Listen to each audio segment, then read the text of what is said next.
येष सुप्तेषु जागृति येष सुप्तेषु जागृति कामं कामं कामं कामं पुरुषो निर्विमानः तदेव शुक्रं तदब्रह्मा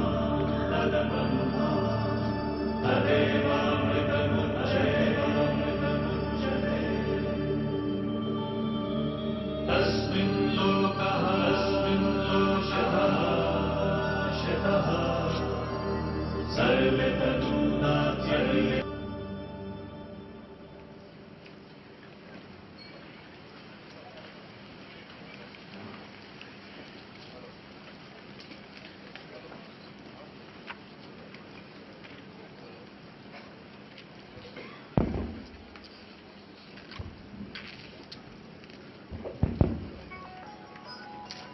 Chief guest for the opening of this DTRC series, Mahesh Bhai Shah, Central Council Member, Dhinal Bhai Shah. Faculty of the day, Dr. Girish Bhai Ahuja. Regional Council Members, Purushottam Bhai Khandelwal, Aniket Bhai Talati, Priyam Bhai Shah, Treasurer of the branch, Harit Dhariwal, and Secretary of the branch, Nirav Bhai Choksi. Seniors in the profession, my dear friends, a very good evening to all of you. I am very happy to welcome you all to this DTRC series. This is for the first time that a series in Ahmedabad on DTRC, and that too on such a scale, is happening. Big place is always a boon, but sometimes from when we see from the dais, it seems like yes, some seats are still empty. But friends, the registration has already crossed 700 marks. This auditorium has the capacity of 900, but the entire series with a capacity of 700 in itself is a very big number, I would say.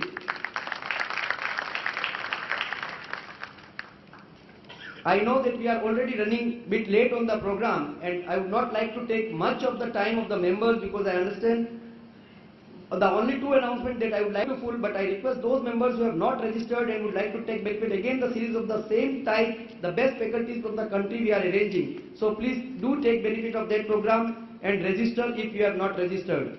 Apart from that, on 17th of this month, we are having a program on fraud and forensic, and that to the best faculty of the country, Chetan Bhai Dalal. He would be addressing us. So I request those who have not joined for that program, please come and register in the large number. Now I request Dhinal Bhai to please say a few words. Thank you.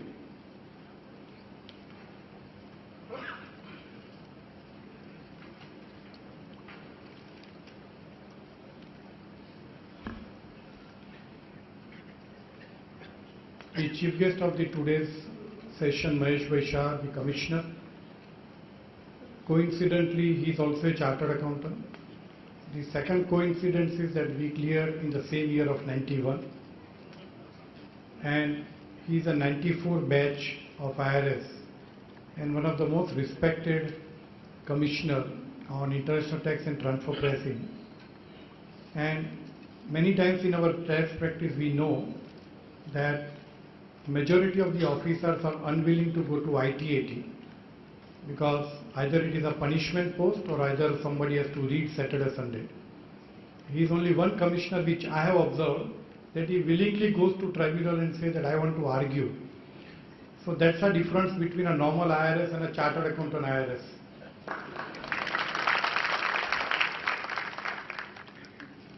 For Girish Ahuja, I don't have to say anything. He's like a fatherly figure to all of us and a gem of a person on direct tax.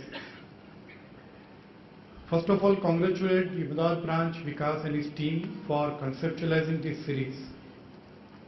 And it's a great innovation, and what I was talking to the chief guest while coming over here, that is more from updation of a knowledge and so that at least we are aware of what is going on in the tax laws and what are the new developments which are happening. On ICDS, I just came to know before 1 hour that in next 3 days the tax audit report is getting notified, the revised tax audit report. The FAQs are getting notified and issued under Circular 119, and also some amendments are happening to an ICDS. So let's hope for the better. The only thing that our responsibility as a chartered accountant is increased substantially, because indirectly we are certifying a taxable income from an ICDS perspective. And the second suggestion is particularly for youngsters, that please focus on new evolving subject of transfer pricing, international tax, or even a GST from an indirect tax. That is our future. My personal view is that the compliance practice in next 5 years will actually go down based on what the department wants to do using a technology and using these clarifications. Because I must hats off to tax department in last 6 months. The circulars and the clarity which tax department has given from 1949 under 1922 Act or 1961 Act, and the circulars which they issued from September 2015 till this point of time, a circular on the recent circular on the bad debts, or even amendment of revenue from a small taxpayers earning 2 lakhs and 3 lakhs. But I want to bring them within the tax net, and that's an objective. So if this 5% collection or the 5 crore taxpayers of around on a population of 125 crore, how do I increase the tax base and how do I increase the compliance for use of a technology? That's ultimate an objective, and where we as a professionals, how do we support the government in this initiative? Thank you very much.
And whenever I'm there in the institute meetings or any lectures, I feel at home. So I'm very, very comfortable with you all. Thanks a lot again. So what is happening in the income tax law right now is that the government mandate is very clear. The government doesn't want non-adversarial. You must be hearing the Prime Minister as well as the Finance Minister. They have taken it very consciously of the fact that they don't want unnecessary litigations. That is why in last 1 year there are so many clarifications and circulars on all the contentious issues. I have not seen such clarifications by Central Board of Direct Taxes in such a short span of time. The government is very clear about the simplification of tax laws and removing the exemptions to the maximum extent possible, reducing the tax rate. So as Dhinal Bhai Shah has stated, in the times to come, the compliance practice, filing returns and complying with the tax audit report is going to go down, because the government is using technology in a very, very big way. The way income tax returns are e-filed, even the appeals are now e-filed.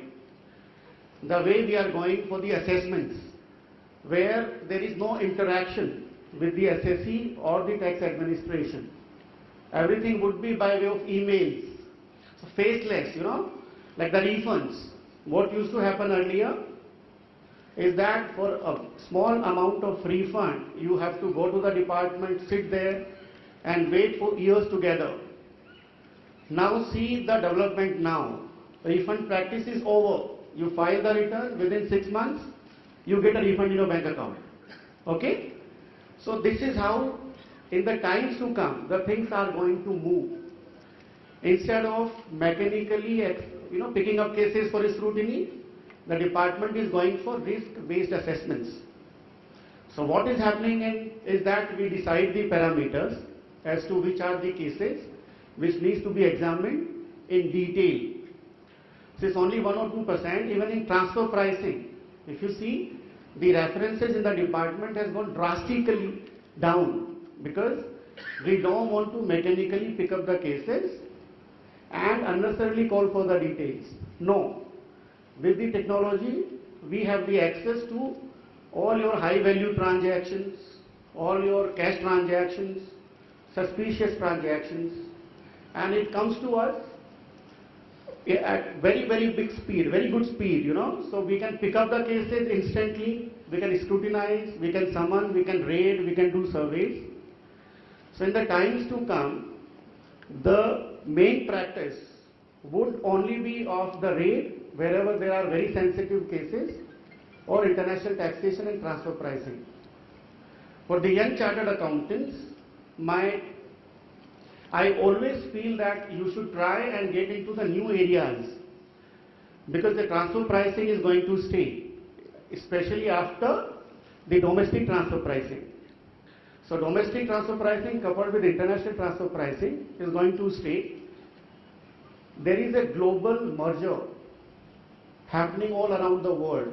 The whole economy, the world has become a global economy, we call it. It's a global village where it is so easy to interact and so easy to manipulate the things, like the traditional concept of say permanent establishment, where you have to have a physical presence so that your taxation, your profits can be taxed, is no more valid now. With the advent of Google and Facebook and all these Twitters and all, you may not be sitting in any one country, you may not have physical presence anywhere in the world. So how do you tax? How do you bring these type of incomes to taxation? So a big challenge for the chartered accountants as well as for the tax administrators. The chartered accountants and tax administrators, they are two sides of the same coin. One cannot survive without the other. That is why, in our country as well, we are focusing more on the professional, expert advices. That is why we have outsourced our work, like tax audit report. Tax audit report is basically department's function. As a tax administrator, I am supposed to look for those items where there can be disallowances. But that has been outsourced to an expert who is doing that work on my behalf. He is doing it for the department. So they both cannot survive without each other. The other point is that the chartered accountant is the professional expert in the field. So your advice is absolutely critical, not only for the department, but for the taxpayers also. Like in a recent tribunal judgment, you must have read that judgment, there was a penalty proceeding against the assessee. The assessee has argued before the tribunal that he relied on an expert advice. Because he said that I am not an expert of the law, I am not an expert of the Income Tax Act. So I relied on an chartered accountant's report for deduction under 80IA, 80IB, and he is an expert, I am going by his advice. And tribunal has deleted the penalty, saying there is no fault of the taxpayer. Because what am I supposed to do today? Say if I have a problem, say if I have a toothache, where will I go? I go to a dentist. If dentist is wrong, then it is something which it's not fault of mine, it is mine, because I am going to the best expert possible. So you are the experts of the profession, you are the experts of accountancy. You have to not only do it carefully, but you have to deliver as well, for which you have to keep updating your knowledge, and because there are so many changes, so many judgments, so many new laws being developed, so you have to keep updating. And this is one of the best initiatives taken by Ahmedabad branch, where the registration has already closed 700. So this shows how much eager pioneering BEPS we have led the OECD. There were lots of disputes with US and UK, especially other European countries, because they didn't want BEPS. Because BEPS is something where, because of the technology, you can't tax the incomes. The profits are getting shifted to lower tax jurisdictions. So these are the times where now in this budget, you all know that I wish you all the best for your future sessions and assessments. Thanks a lot.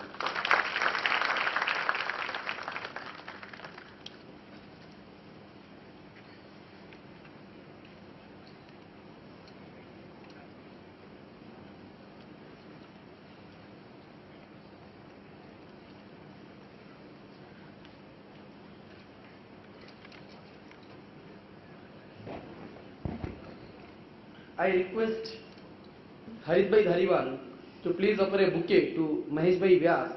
Harit.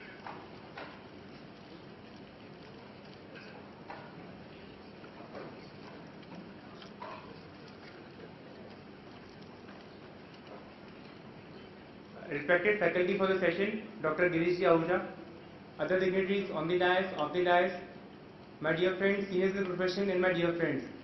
On behalf of Direct Tax Committee, I welcome you all to this first ever Direct Tax refresher course at Ahmedabad, or I would like to put it this way, it's a blend of unmatched expertise, experience and technical excellence.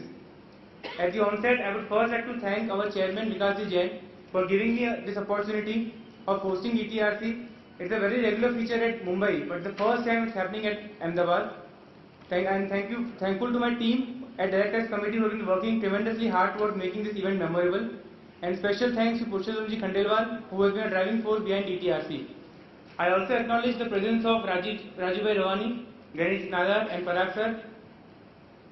There is a Japanese proverb which says that better than 1,000 days of diligent study is one day with an expert teacher.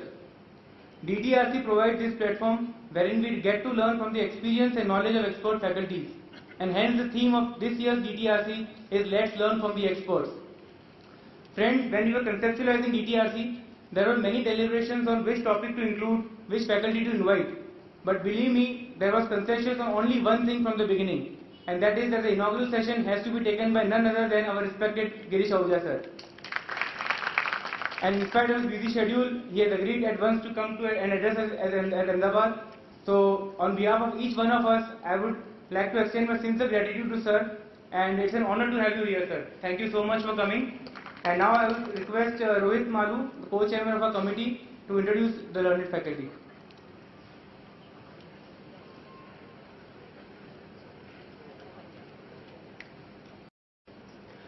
Good evening all. Thank you so much, Harit. As correctly mentioned by Dinal sir, Girish Ahuja needs no introduction. He is like a fatherly figure to the institute and holds a profound knowledge in direct taxes. Dr. Girish Ahuja did his graduation and post-graduation from Sri Ram College of Commerce, Delhi, and was a position holder. He is a fellow of the Institute of Chartered Accountants of India and was a rank holder both in intermediate and final examinations of the institute. He was awarded a PhD degree by Faculty of Management Studies, Delhi University. He is a visiting faculty member of the Institute of Chartered Accountants of India, ICSI and ICWA, and various management institutes. He had been nominated for 6 years by the government to the Central Council of the Institute of Company Secretaries of India.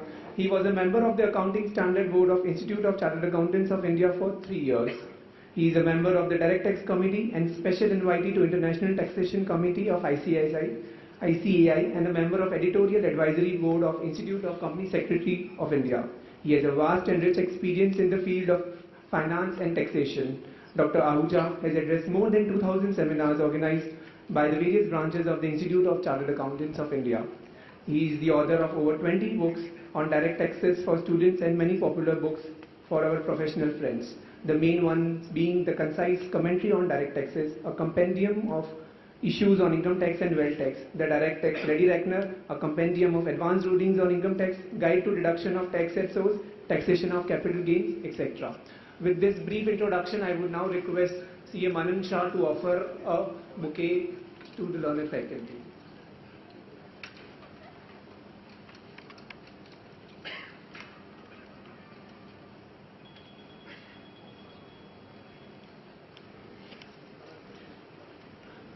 I would request Harit Harewal to offer sir with a memento.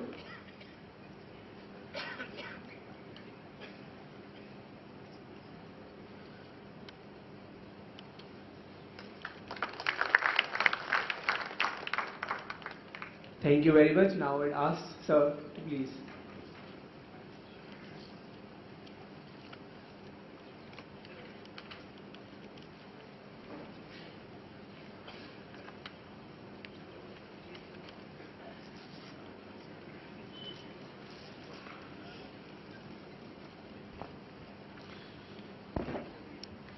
Chairman of the Directors Committee, and of course the Treasurer of Ahmedabad branch, Mr. Harit Harewal, Chairman of Ahmedabad branch, Mr. Vikas Jain, he may not be here, I don't know.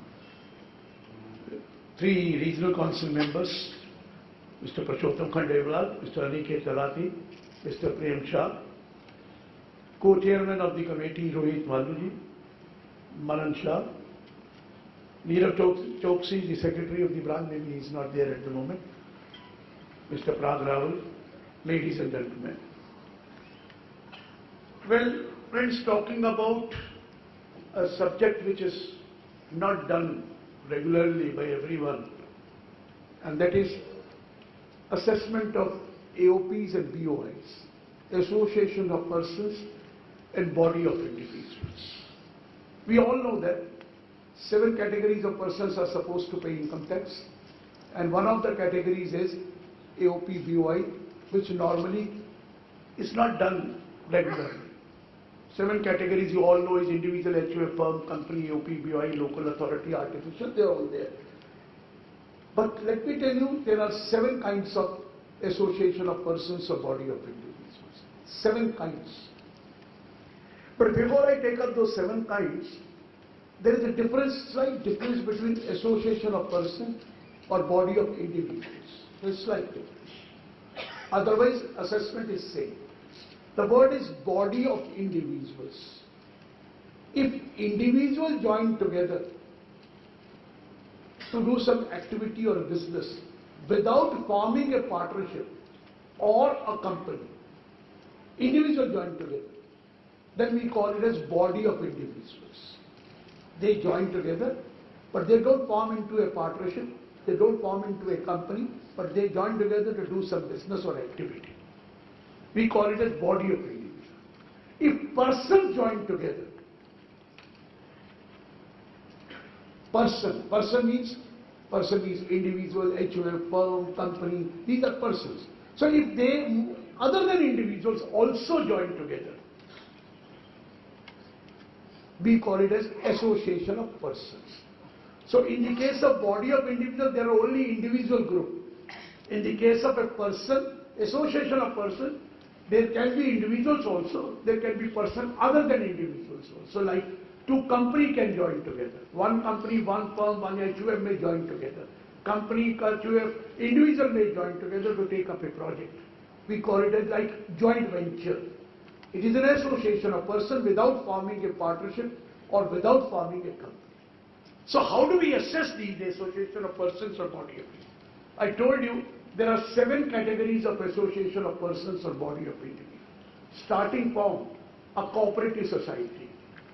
Cooperative society is one of the categories of body of individual or association of persons. Now, cooperative society can be 2 types because of the taxation point of view, cooperative bank and other cooperative society, that is a different thing. Then second is a society registered under the Society Registration Act or any other act which is in force in a particular state. Registered society. This is the second case of AOP BOI. Third is a private discretionary trust, private trust. It is also an AOP BOI. Fourth is a charitable trust. It is also an AOP BOI. Fifth is oral trust. It is also an AOP BOI.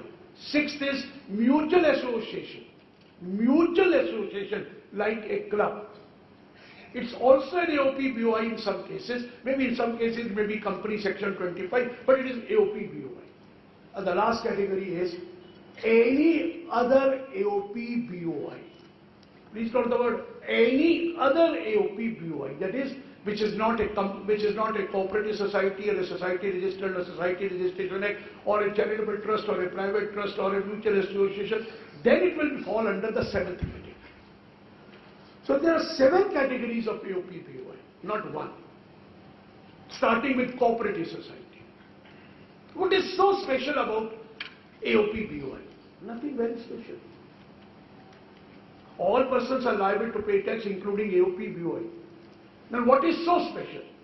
I'll tell you that when I discuss all these 7 categories of AOP BOI. The first category is cooperative society, registered under the Cooperative Society Act 1912 or any other act which is in force in a particular state. Cooperative society, which I am facing everywhere, is if I ask somebody that you are not a registered charitable society, which form is applicable for return of income? You are not registered under 12A or you are not approved under section 1023C. Which form is applicable for a trust like this? Which form do you think is applicable? Is it form 5 or is it form 7? You are not registered under 12A or you are not approved under 1023C. Which form is applicable?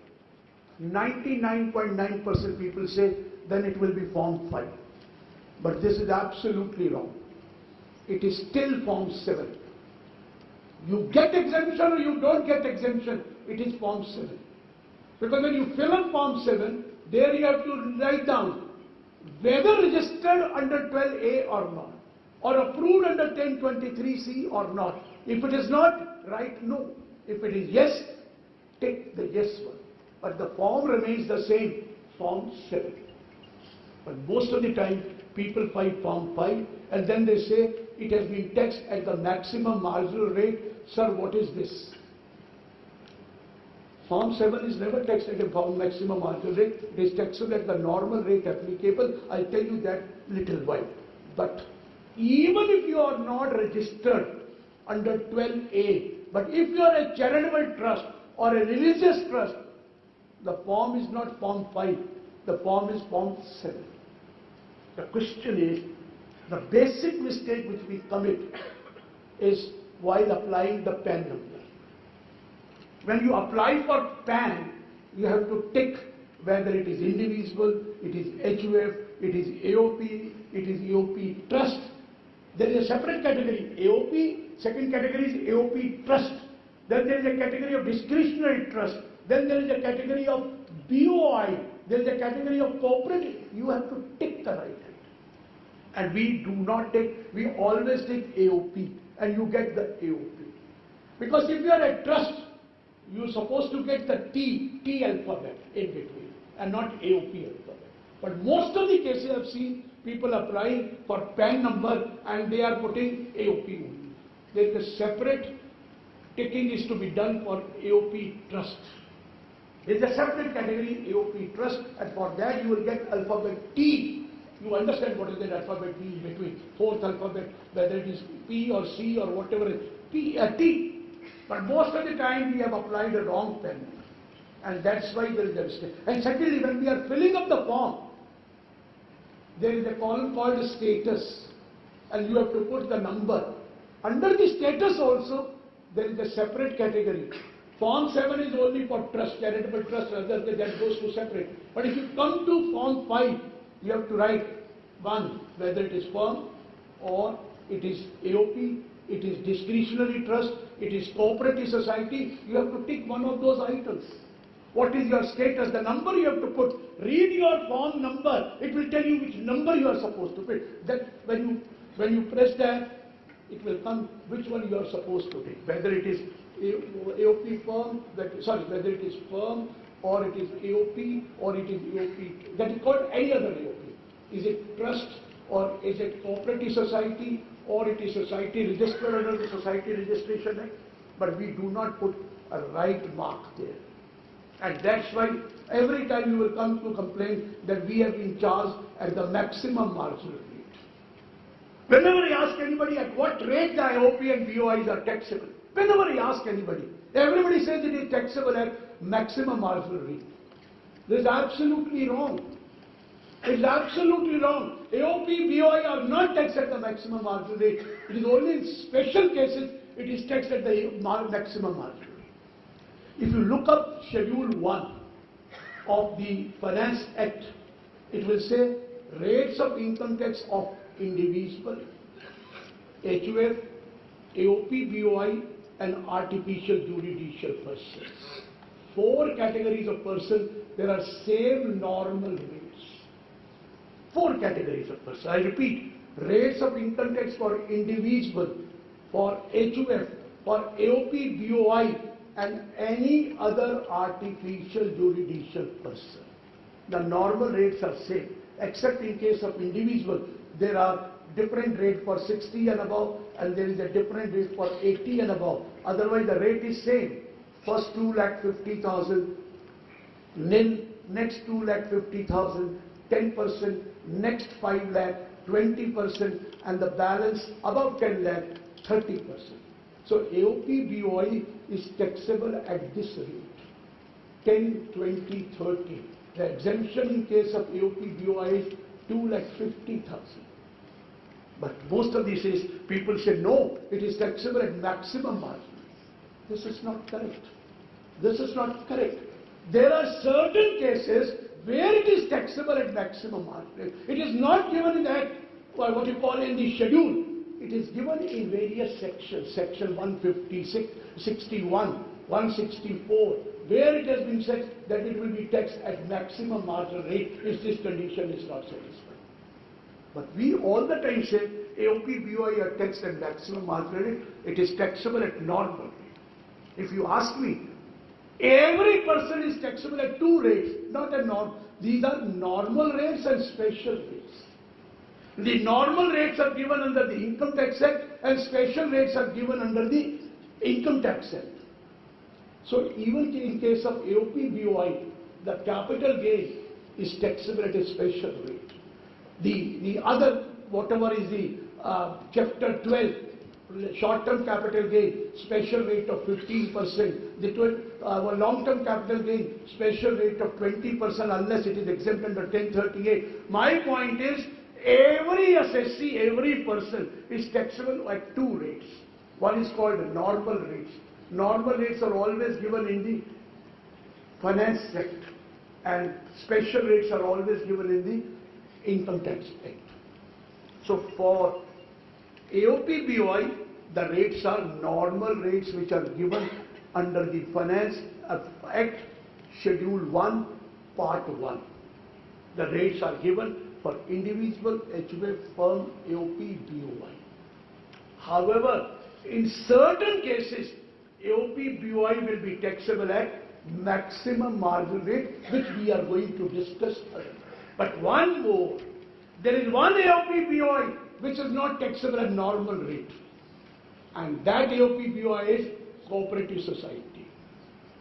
Cooperative society is also covered under Schedule 1. But there is a separate rate for cooperative society, which is a slab rate. There is no exemption in case of a cooperative society. There is a slab rate. On first 10,000 of total income, the rate is 10%. On next 10,000 of total income, the rate is 20%. On the balance income, the rate is 30%. मुझे नहीं पता क्यों ऐसा slab rate रखा है. 10,000 पे 10%, अगले 10,000 पर 20%, बाकी पे 30, पूरे पे 30 कर दो. क्यों टाइम वेस्ट करते हो? पढ़ना पड़ता है. Do it. What is this 10,000, 10,000? But there is a slab rate in case of a cooperative society. So cooperative society is separately taxed. Whereas all other AOP, BOI, normal rate is a slab rate, but in certain cases it is maximum marginal rate. लेकिन 90% assessment आपकी होके आती है जिसमें maximum marginal rate लगा हुआ है. वो गलत लगा हुआ है क्योंकि आपने फॉर्म गलत भरा है या उसका टिक गलत किया है या पैन नंबर गलत किया है. Otherwise It is a normal slab rate which is applicable to HUF, which is applicable to individual less than 60, which is applicable to artificial intelligence. Coming now to cooperative society. I said cooperative society, one is you have to file form number 5. And cooperative society is taxable at slab rate, which I have told you, 10,000, 10%, next 10,000, 20, balance 30%. But cooperative society has one unique feature to get a benefit of a deduction under ATP. What is that ATP? Section ATP subsection 1 says, while computing the gross total income of the cooperative society, the following deduction mentioned under subsection 2 will be allowed. Subsection 2 ATP. Starting from certain activities where you are going to get 100% deduction. That is, cooperative society who is engaged in the business of banking or credit facility, extending credit facility to its members. Banking has been done away with. Now banking ATP is not allowed. If you are a cooperative bank, ATP is not allowed. The whole section ATP is not allowed. The complete section of ATP is not allowed to cooperative bank. I'm not saying only 100% reduction not allowed. Even that intercorporate investment also not covered under ATP, but bank is not allowed. So now a credit and thrift society, if it is dealing with the members and giving credit facility to its member, it is allowed a deduction of 100% of its profit from such activity. This is given under subsection 2, clause A, subclause I.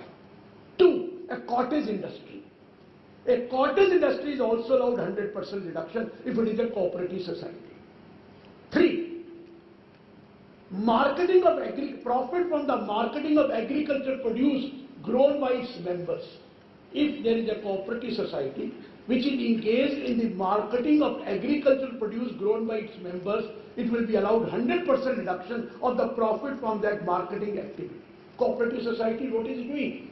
The members are growing the agricultural produce, they are marketing on their behalf and earning commission or profit on that, it is 100% reduction allowed to the cooperative society. Next is that purchase of agricultural implements, seeds, seeds, fertilizers, other raw material which the cooperative society has bought and intended to be sold to the members. The purpose is they buy the material in bulk and they sell these material to the members, and then the profit is earned. That profit also to the cooperative society, 100% reduction is allowed. Processing without the aid of power. Processing without the aid of power, the agriculture produce grown by its members. 100% reduction is allowed to the cooperative society if they are processing the agriculture produce grown by its members. Collective disposal of labor. There is a cooperative society where the members are there and they are, suppose there is a dam to be constructed, they want 200 people, there is a cooperative society who supply 200 persons to him and they earn money from that and charge certain profit from that. That collective disposal of labor, also 100% reduction is allowed to that cooperative society. So these are the business activity of a cooperative society, fishing and allied activities, catching, curing, processing, storing of the what you call fishing. Fish is all covered under that. So there are 7 categories of business of a cooperative society which are eligible for 100% reduction from its profit. This is under clause A, subsection 2, clause A. Then there is a cooperative society, which is a primary society. This is a society which procure milk, oilseed, fruits and vegetables from its members and sell it to the Federal Milk Society or sell it to the government company or sell it to the state government. You have heard of Amul here. Amul is a Federal Milk Society.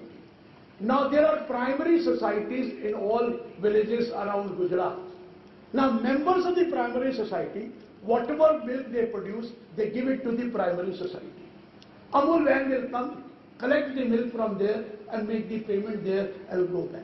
Now this primary society is for marketing, he is collecting the milk of the members and selling it to the Federal Milk Society. Whatever is the profit of this primary society, 100% deduction is allowed on account of their milk supply or fruits and vegetables or oil seeds. They collect it and sell it to the government, state government, or to the government companies, or to the Federal Milk Society. The 100% deduction will be allowed to them. The third case is C. One cooperative society make an investment in the another cooperative society. The investment may be in the form of share capital, in the form of shares, or investment may be in the form of loan.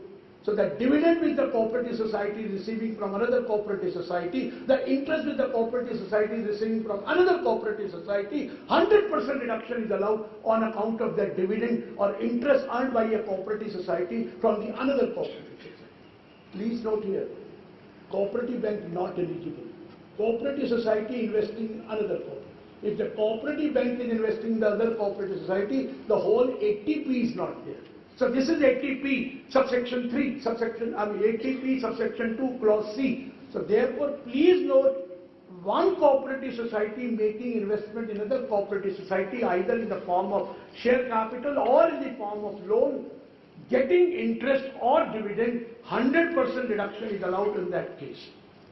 Then in addition to that, if you are a consumer cooperative society, in addition to these activities, if you are a consumer cooperative society, you are allowed a basic deduction of 1 lakh under ATP. And any other cooperative society is allowed a deduction of 50,000 under ATP. So I have got 4.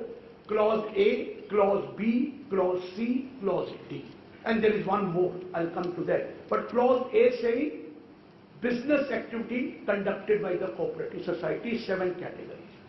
Starting from, I told you, credit facility, cottage industry, marketing of agricultural produce, processing, purchase, collective disposal of labor, fishing and allied activities, 100% reduction. Second was, you are a primary society supplying milk, fruit and vegetables, and oil seeds to the Federal Milk Society. Third was inter-cooperative investments. And fourth, I told you, consumer cooperative society, 1 lakh deduction under ATP, and any other society, 50,000. Next is activity for earning, renting of warehouses or godowns for storage of commodities. The renting which you have received is also eligible for 100% deduction, provided that warehouse or godown is owned by a cooperative society and it is given on rent for storage or marketing of agricultural produce grown. So these are the deductions which are specifically allowed to cooperative society. Covered under ATP, subsection 2, clause A, B, C, D, E. So you have to be very careful that this deduction is not allowed to cooperative bank, any activity of cooperative bank. But this deduction is allowed to all other cooperative society if they are engaged in such activities. This is ATP. And after getting deduction in ATP, you calculate your total income and pay tax as per the normal rate or as the special rate applicable for them. So there is nothing new. But coming to now a very important point. See, there is a society registered under the Society Registration Act 1860 or any other act which is in force in a particular state. Society. Now these society are of 3 types. Number 1, society can be a mutual association. Number 2, society can be what you call a charitable society, which will be covered under charitable trust. Number 3, any other society which is not a charitable society or which is not a mutual association.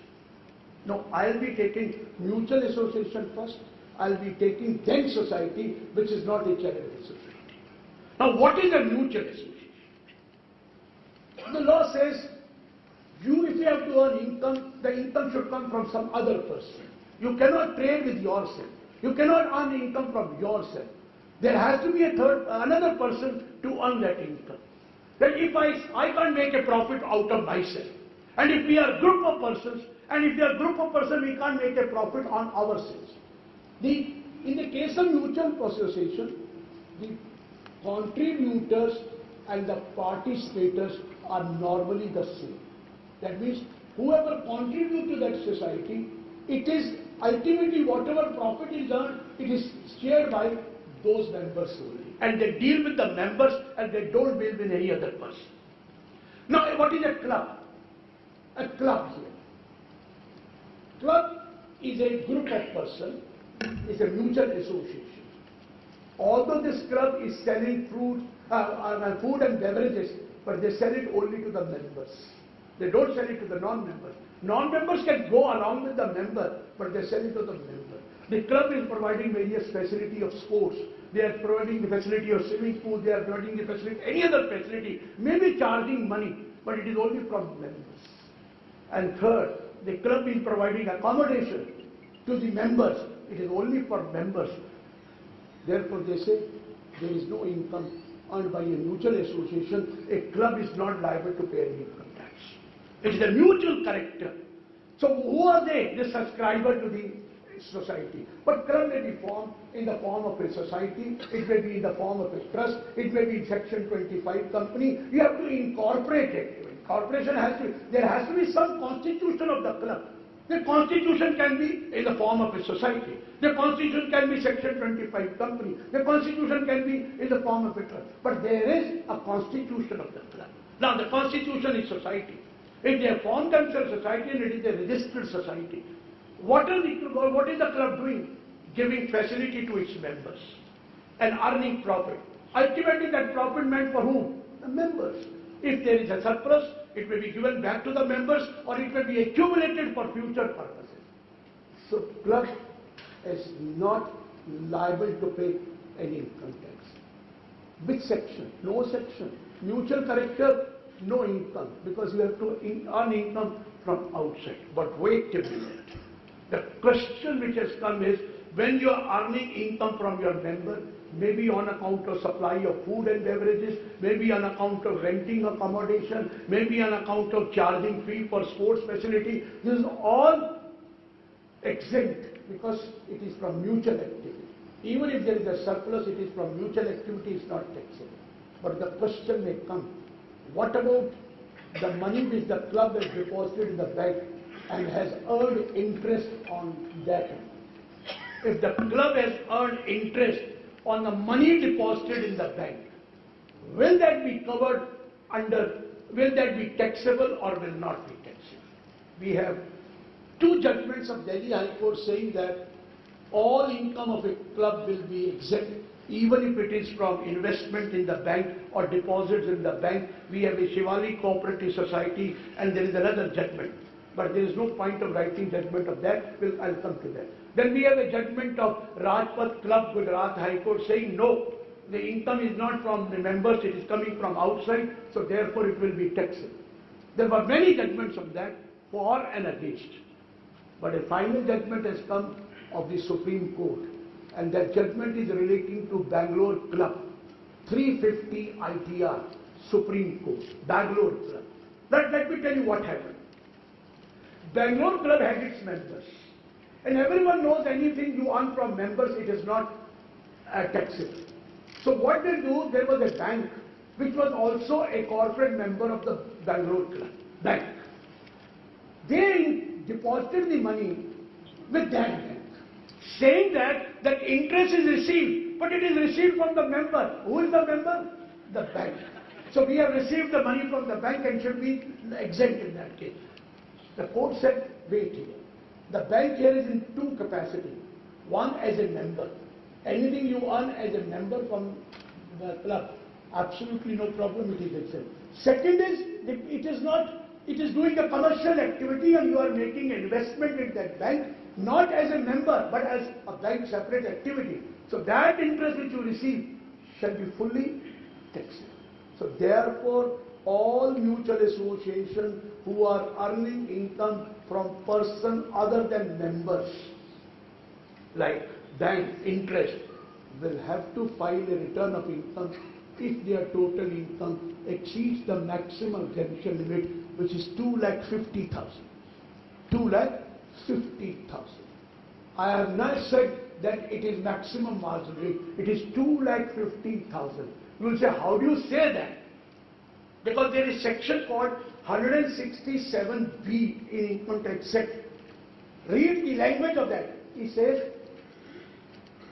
where in case of any association of persons or body of individual, उसके बाद bracket लिखा है, other than a company or a cooperative society or a society registered under the Society Registration Act or any other act which is in force, bracket closed.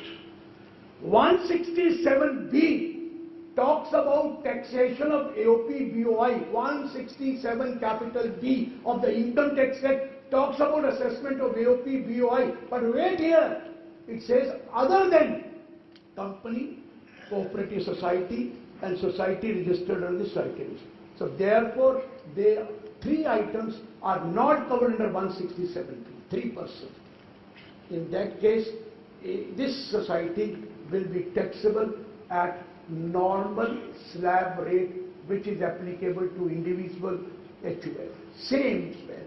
So my question is, if there is a society, if there is a charitable society, if there is a society which is a club, which is a mutual housing societies, these are how you have here housing societies. I just went to Parshottam's house to change my clothes. It is also a housing society. Am I right? The members are contributing to that housing society. All members. Maintenance. Now what is the role of a society? The role is to look after the security, the maintenance of that campus or that society. The question is, we will ask you, what kind of a housing society is this? It can be cooperative society. It can be a society registered under the Society Registration Act. If it is a cooperative society, or even if it is a housing society registered under the Society Registration Act, income from members is fully exempt. Income from members. That means whatever you are contributing as a maintenance, annual maintenance or monthly maintenance charges, and you are contributing for looking after the watch and ward and the maintenance of society, even if there is a surplus, even if they have some sports facility, gym facility, swimming pool facility, and they are charging for that, there is absolutely no question their income is exempt. But wait a minute, if they have a surplus, and that surplus has been invested in the bank, that amount will be taxable.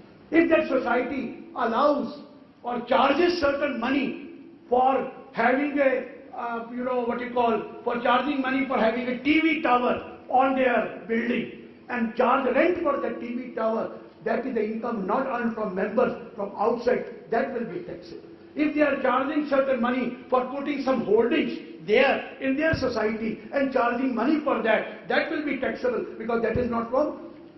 So housing society may be a cooperative society, may be a society registered under Society Registration Act. Their income is totally exempt if they are earning from only members.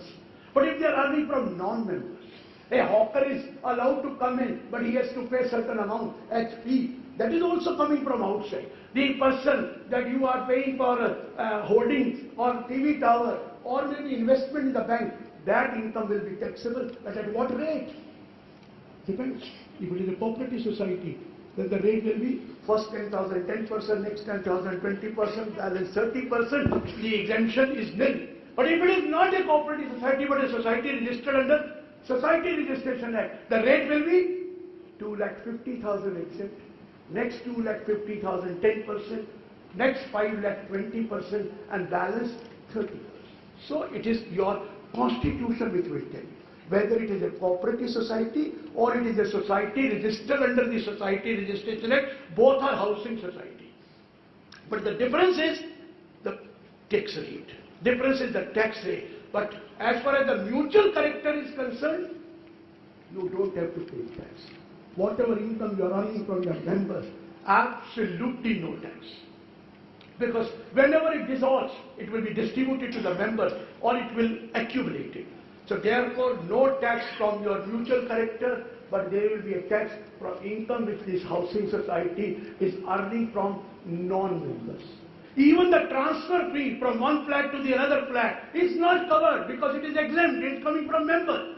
He is also becoming a member and taking a fee. Even transfer fee of a flat is not covered, not taxable. But whatever you are earning from outside will definitely be covered under taxable point of view, and they will have to file a return of income. And what is the form for filing a return of income? Is nothing but form 5 in your case, because it is not a charitable society. If it is charitable, you would have gone to 7. It is form 7. So my question is, all housing societies will become taxable if their income is from person other than members, provided it exceeds a certain exemption limit. No exemption limit in case of a cooperative society, but there is an exemption limit if that housing society is registered under the Society Registration Act 1920. If that housing society happens to be, what is important is its constitution. It must have been constituted either a cooperative society or a society registered society. So this is the concept called mutual character. Coming to the next point, private trust. The Gujarat is known for having the private trust at one time. Now it is no question, there is no point having a trust. Otherwise we used to have so many trusts coming up in Gujarat. The entire judgments on trust are from Gujarat High Court, let me tell you. Most of the judgments. Now this private trust is an AOPBOI. Private Discretionary Trust. AOPBOI. How do you compute the income of a private discretionary trust? Say 4 heads of income: house property, capital gain, business or profession, other sources. But how is the income of a private discretionary trust is taxable? पहले तो बता दूं, private trust दो तरह के होते हैं: private specific trust, private discretionary trust. What is the difference between private specific trust and private discretionary trust? Private specific trust means a trust where the beneficiaries and their shares are determined. Their beneficiaries and their shares are determined. A person has created a trust, appointed a trustee, but he has created a trust and given that the beneficiary of these trusts will be XYZ or WXYZ, and the ratio in which the trustee has to utilize that money is also specified. That is called private specific trust. Not only the beneficiaries are determined, but their shares are determined. The assets are given to a trust which is headed by a trustee called as a representative assessee. Trustee has been given a power to utilize that money in the manner desired by the settlor. He has said, these are the 4 beneficiaries, A, B, C, D. You should utilize this money in this ratio, 30%, 20%, 30%, 10%. This is share defined and beneficiary defined. We call it as private specific trust. Private discretionary trust, either beneficiaries or shares are not defined. I have created a trust saying that this money goes to a trust. This is the person who will look after trustee, me or maybe anybody, trustee. He will be authorized to use that money for such and such person. But the share has not been used. Or he will utilize to the money, the existing person or person who are likely to be born. This is called as discretionary trust. The discretion has been given to the trustee how he will utilize the money for whose benefit. Beneficiary are defined. Maybe these are the beneficiary, future or current, but percentage is not defined. Even current beneficiary or future beneficiary which may also come are not exactly known at that point of time. देखिए trust क्या होता था? एक settler होता था. मैं उम्र हो गई, I may not live longer, I may be having some problem, I have small children, let's say, I wanted to create a trust. Give this property for a trust, appoint somebody as a trustee, trustee उसको appoint कर किसके benefit के लिए? मेरे जो छोटे बच्चे उनके लिए, या अभी जो बच्चा अभी पेट में है माँ की और मेरी डेथ न हो जाए उसके लिए. तो अब वो जो बेनिफिशियरीज है, अगर तो हमने डिफाइन कर दिए और उसके शेयर डिफाइन कर दिए, तो private specific trust. Beneficiary define नहीं किए, डिस्क्रिशन दे दी ट्रस्टी को कि ये तूने करना है, ये लोगों के लिए है, इसके बेनिफिट के लिए तू खर्च कर। But these are person who are friends relatives known to you, not public at large. ये friends relative known to you, उसके बेनिफिट के लिए आपने ट्रस्ट क्रिएट किया। देखिए आजकल ये ट्रस्ट क्रिएट किए होते थे, पहले ये जेन्युइन ट्रस्ट इसलिए क्रिएट होते थे, nobody knows what is the lifetime of the assessor. He may be having small children, may be having some disabled children, may be having mentally challenged children. Who will look after them? The purpose was to create a trust, have that income in that trust so that it may be utilized after your death for the benefit of those persons who are not able to handle themselves. और उसके लिए trustee लगाया। और ये trustee हमेशा कौन होते थे? पुराने जमाने की पिक्चरें देखी है, या साला होता था या जीजा होता था। जितनी भी पिक्चरें देख लीजिए प्राण की, वो हमेशा ट्रस्टी होता था। कोई भी पिक्चर देख लो पुरानी, वो प्राण या तो जीजा होता था किसी का, या साला हो। ये साले और जीजे ही मरवाते हैं, ये सबसे करीब यही होते हैं। जितने करीब होंगे, क्लोज होंगे, उतने ही तो ट्रस्ट होगा उनके ऊपर। What you mean by trustee? जिसमें आपका ट्रस्ट है। और ट्रस्टी ही मिसट्रस्ट करते हैं। क्या करते थे वो भी मेरी इसके जब तक ये 21 साल का नहीं होगा, ये प्राण इसको देखेगा, और 21 साल का हो जाएगा तो प्राण इसकी प्रॉपर्टी उसको दे देगा। और 21 साल से पहले कोशिश करता था प्राण कि उसको मार दिया जाए, और नहीं मरता था, आखिर में प्राण मर जाता था। पिक्चर में तो यही दिखाना जाता था। आपने नोटिस किया, जितनी भी पिक्चरें देख लो सब में यही होता था। ट्रस्ट क्रिएट होता था, फिर उसका मिसट्रस्ट होता था, फिर फाइटिंग होती थी, फिर आखिर में ट्रस्टी की डेथ हो जाती। पर्पस एक बहुत अच्छा था कि भाई मेरी मरने के बाद उस पैसे का क्या, उनको बच्चों को कौन देखेगा, उस मेंटली चैलेंज बच्चे को कौन देखेगा, उस ब्लाइंड को कौन, डिसेबल्ड को कौन देखेगा। मैं एक प्रॉपर्टी क्रिएट कर देता हूं, एक ट्रस्टी अपॉइंट कर देता हूं, वो इसके लिए देखता रहेगा। और जब वो बड़ा हो जाएगा या उसको अकल आ जाएगी या 21 साल का हो जाएगा तो प्रॉपर्टी उसको मिल जाएगी। ये एक पर्पस होता था, जितने भी थे। अब मैंने बताया दो तरह के, private specific trust and private discretionary trust. Private specific trust को सेक्शन लगता है 161 सब सेक्शन 1 and 1A, और प्राइवेट डिस्क्रिशनरी सेक्शन को सेक्शन लगता है 164 sub section 1 of the income tax act. देखिए ट्रस्टी कौन है? He is a representative assessee. He is a representative assessee. He is representing the beneficiaries. और section 161 कहता है देखिए दो तरह के होते हैं, where shares are defined, where shares are not defined. 161(1) कहता है where the trust shares are defined, मतलब प्राइवेट स्पेसिफिक ट्रस्ट है।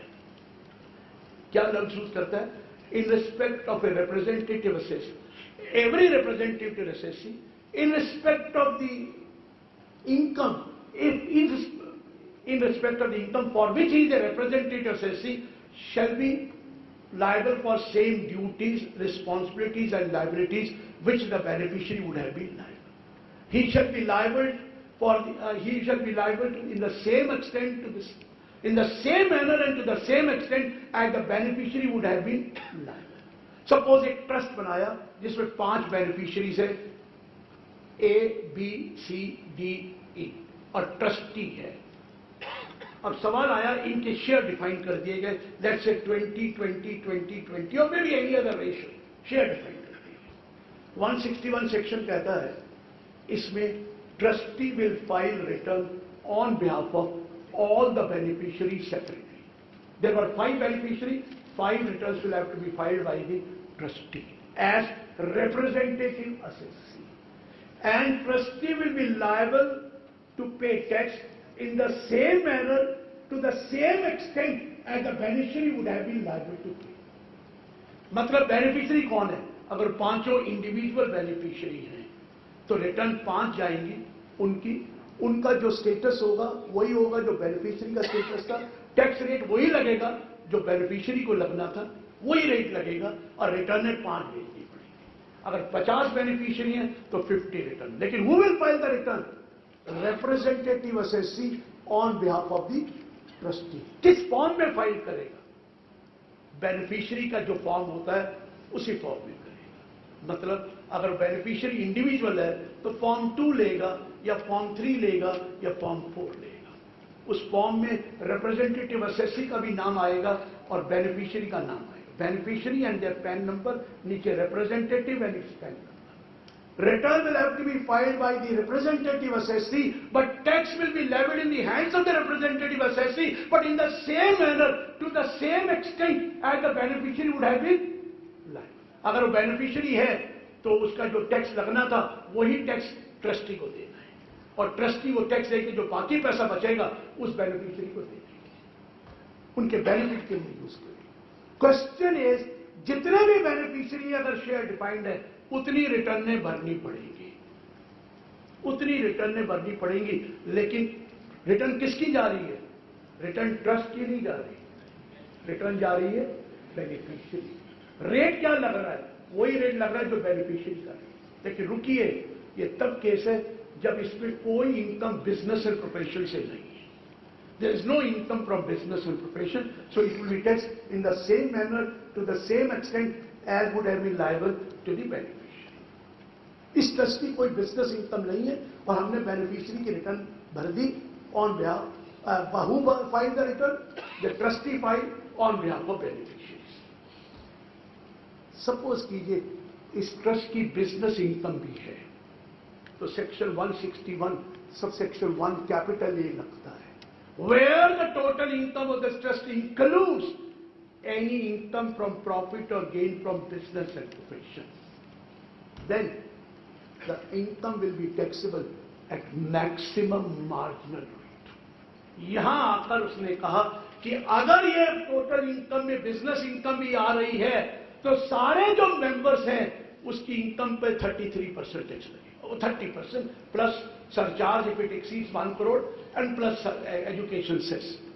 मैंने क्या बोला? Maximum marginal rate will be applicable if shares are defined but the trust total income includes any income from profit और gain from business. अगर profit और gain नहीं है तो नॉर्मल रेट लगेगा, अगर प्रॉफिट और गेन है तो मैक्सिमम मार्जिनल रेट लगेगा। लेकिन रिटर्न किसकी जा रही है? रिटर्न बेनिफिशियरी की। कौन भेजेगा? ट्रस्टी भेजेगा। किसकी जाएगी? बेनिफिशियरी का नेम ऊपर, पैन नंबर, नीचे representative assessee, PAN number. Who will sign? Representative assessee will sign and file the return. But what rate? The rate applicable to that beneficiary. लेकिन अगर पीजीबीपी है the entire rate will be maximum marginal rate. लेकिन रुकिए, there is one exception, provided that if there is a trust created by will for the support and maintenance of the relative dependent upon the disease, upon the author, and it is the only trust created by will, then in that case, even if there is a PGBP income, trust will be taxable, or the trustee will be beneficiary will be taxable at normal rate applicable.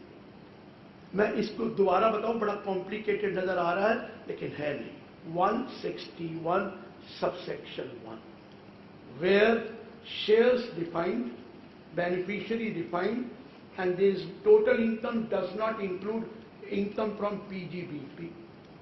Share defined, beneficiary defined, total income does not include income from profit or gain from business or profession. Rate applicable to beneficiaries. Return to be filed by the trustee on behalf of beneficiaries. As many return as are the beneficiaries. 2. Share defined, beneficiary defined, but total income includes profit or gain from business and profession. All beneficiaries' return will be taxed in this case at maximum marginal rate. Maximum marginal rate. In one case, if that trust is the only trust declared by will, and it is for the support and maintenance of relative dependent upon the disease, in that case, and it is the only trust, maximum marginal rate. लेकिन रुकिए, इसमें भी 3 exceptions हैं जहां maximum marginal rate नहीं लगेगा, even if the shares are not defined. Number 1, no member of the trust is having income exceeding the maximum exemption limit and none of the member is a member of any other trust. दो condition है, वो किसी और trust का member नहीं है और किसी भी मेंबर की इनकम एग्जेम्पशन लिमिट से ज्यादा नहीं। देखिए मतलब आप 4 उस पे 5 इंडिविजुअल है, मतलब पांचों में से किसी भी इंडिविजुअल की इनकम 2.5 लाख से ज्यादा नहीं है। एंड सेकंड, कोई भी मेंबर किसी और ट्रस्ट का मेंबर नहीं है। In that case even if the trust shares a trustee, the beneficiary are indeterminate, the trust will be liable to pay tax at the normal rate. A normal rate means 2,50,000 exempt, next 2,50,000 10% and so and so. मैं repeat कर रहा हूं, share indeterminate है, trust है, लेकिन कोई भी member ऐसा नहीं है जिसकी अपनी इनकम एग्जेम्पशन लिमिट से ज्यादा। एंड सेकेंडली, कोई भी मेंबर ऐसा नहीं है जो कोई भी बेनिफिशियरी ऐसा नहीं है जो किसी दूसरे ट्रस्ट का मेंबर। उन दोनों कंडीशन को सेटिस्फाई कीजिए, trust will be liable to pay tax at the normal rate even if shares are indeterminate. Second case ये है कि अगर वो 1 मार्च 1970 से पहले का ट्रस्ट है, 1970 से पहले का ट्रस्ट है, और वो ओरल ट्रस्ट बनाया था उस पर for the benefit of the person relatives which are dependent on it, उस केस में भी ये केस नहीं। और तीसरे वो ट्रस्ट है जैसे provident fund trust, ESI trust, gratuity trust, ये भी ट्रस्ट में शेयर डिफाइंड नहीं होते, लेकिन ये चैरिटेबल ट्रस्ट नहीं है, लेकिन इनकी भी टैक्स अगर लगेगा तो नॉर्मल रेट से लगेगा।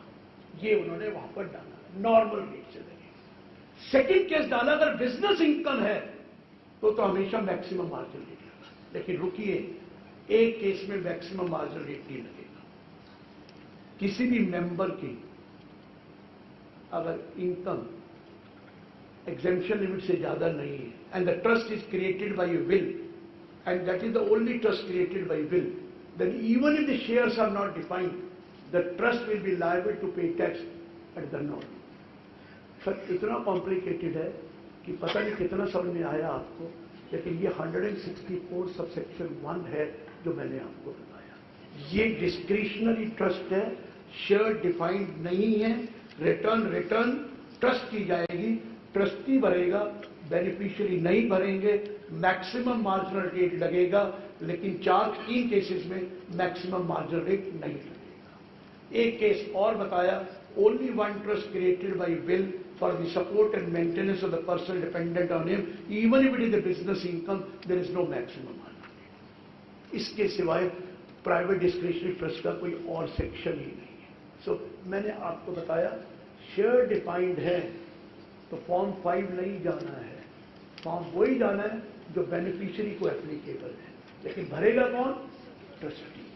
शेयर नॉट डिफाइंड है, फॉर्म 5 जाना है और मोस्टली मैक्सिमम मार्जिन रेट लगना है, कुछ केसेस में मैक्सिमम मार्जिन रेट नहीं। So this is section 161 and section 164 which is for discretionary trust. Next case charitable trust. इसके बारे में तो बहुत ज्यादा डिस्कशन होगा, यहां तो मैं सम अप कर रहा हूं बड़े शॉर्ट। 2 तरह के चैरिटेबल ट्रस्ट, एक those who are getting registration under 12A and 12AA, एक ही सेक्शन है 12AA को अप्लाई 12A में करते हैं, registration grant 12AA। This is one, those who are covered under section 11 and 12 and getting registered under 12AA. Second is those who are covered under section 10 clause 23C, वो भी charitable है, educational and medical, वो भी charitable trust है। तो income of A charitable trust exempt होती है, लेकिन रुकिए जरा सुनिए क्या है। मैं बहुत शॉर्ट में बोलूंगा, otherwise it will take hours together to discuss about charitable trust. 2 तरह के ट्रस्ट हैं, एक 12A में रजिस्टर्ड है। ये कौन से हो सकते हैं?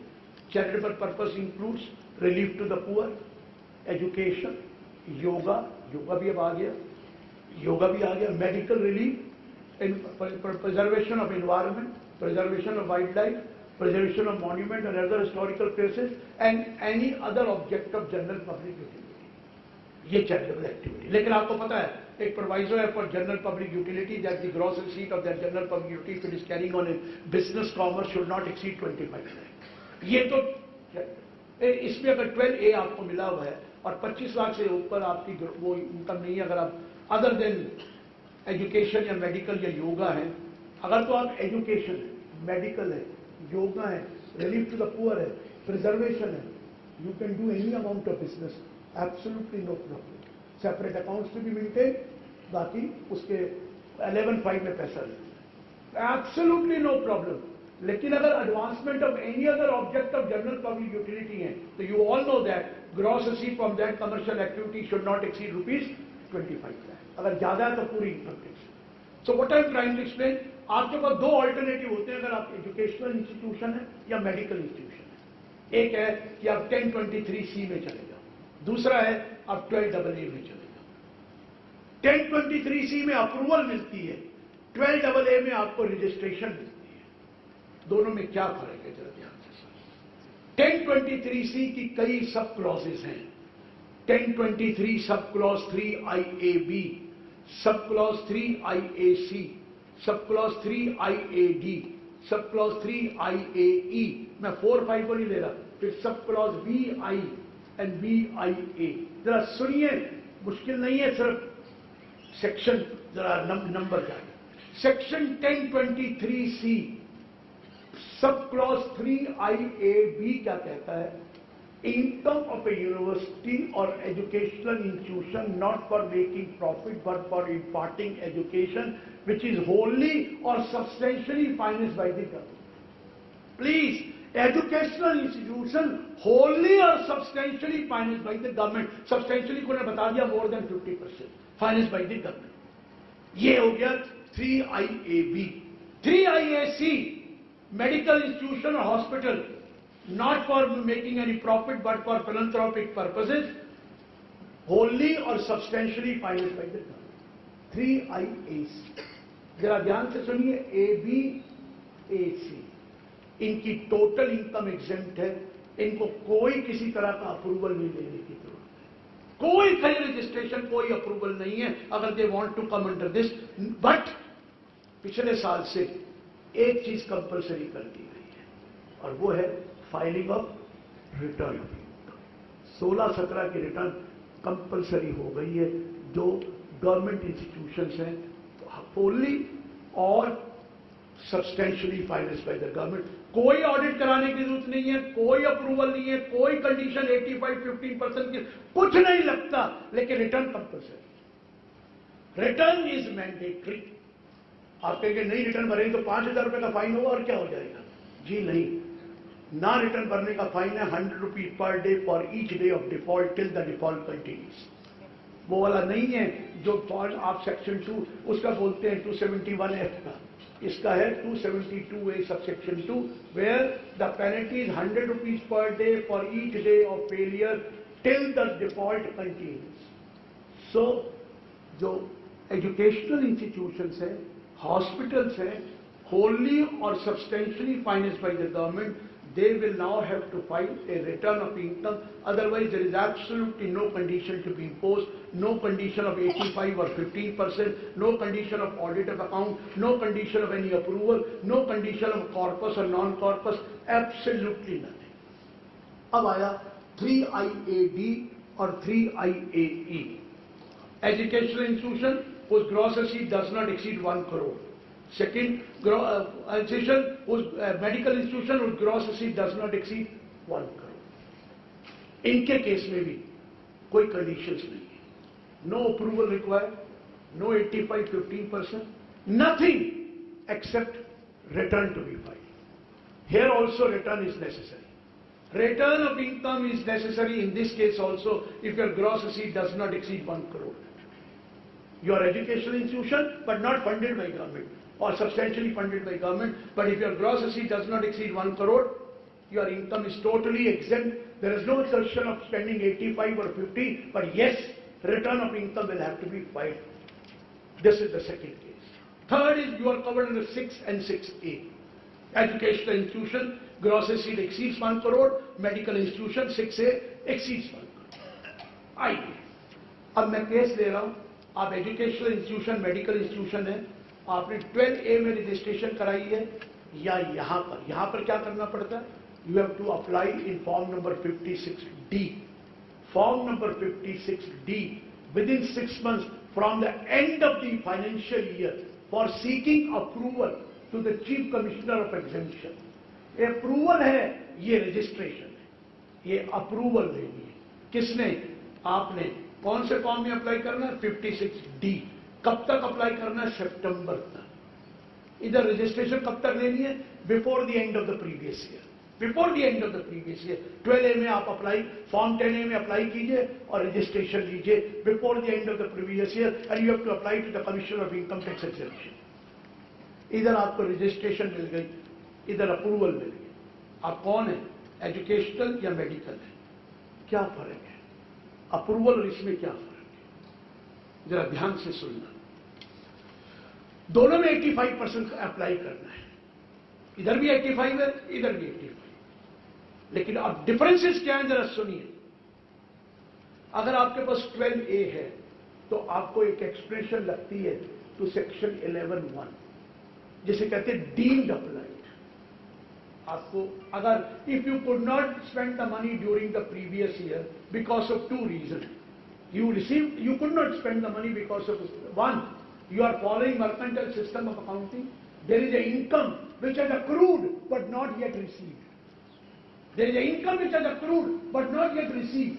आप एक अंडरटेकिंग दे सकते हैं. आपको फॉर्म आ गया, form 9A if I am not wrong, कि आप अप्लाई कर दीजिए, I will apply this income in the year in which I receive it और ईयर फॉलोइंग. एक फॉर्म आ गया, please make an application that income has accrued but not received. आप कहेंगे ये कौन सी इनकम हो सकती है accrued but not received?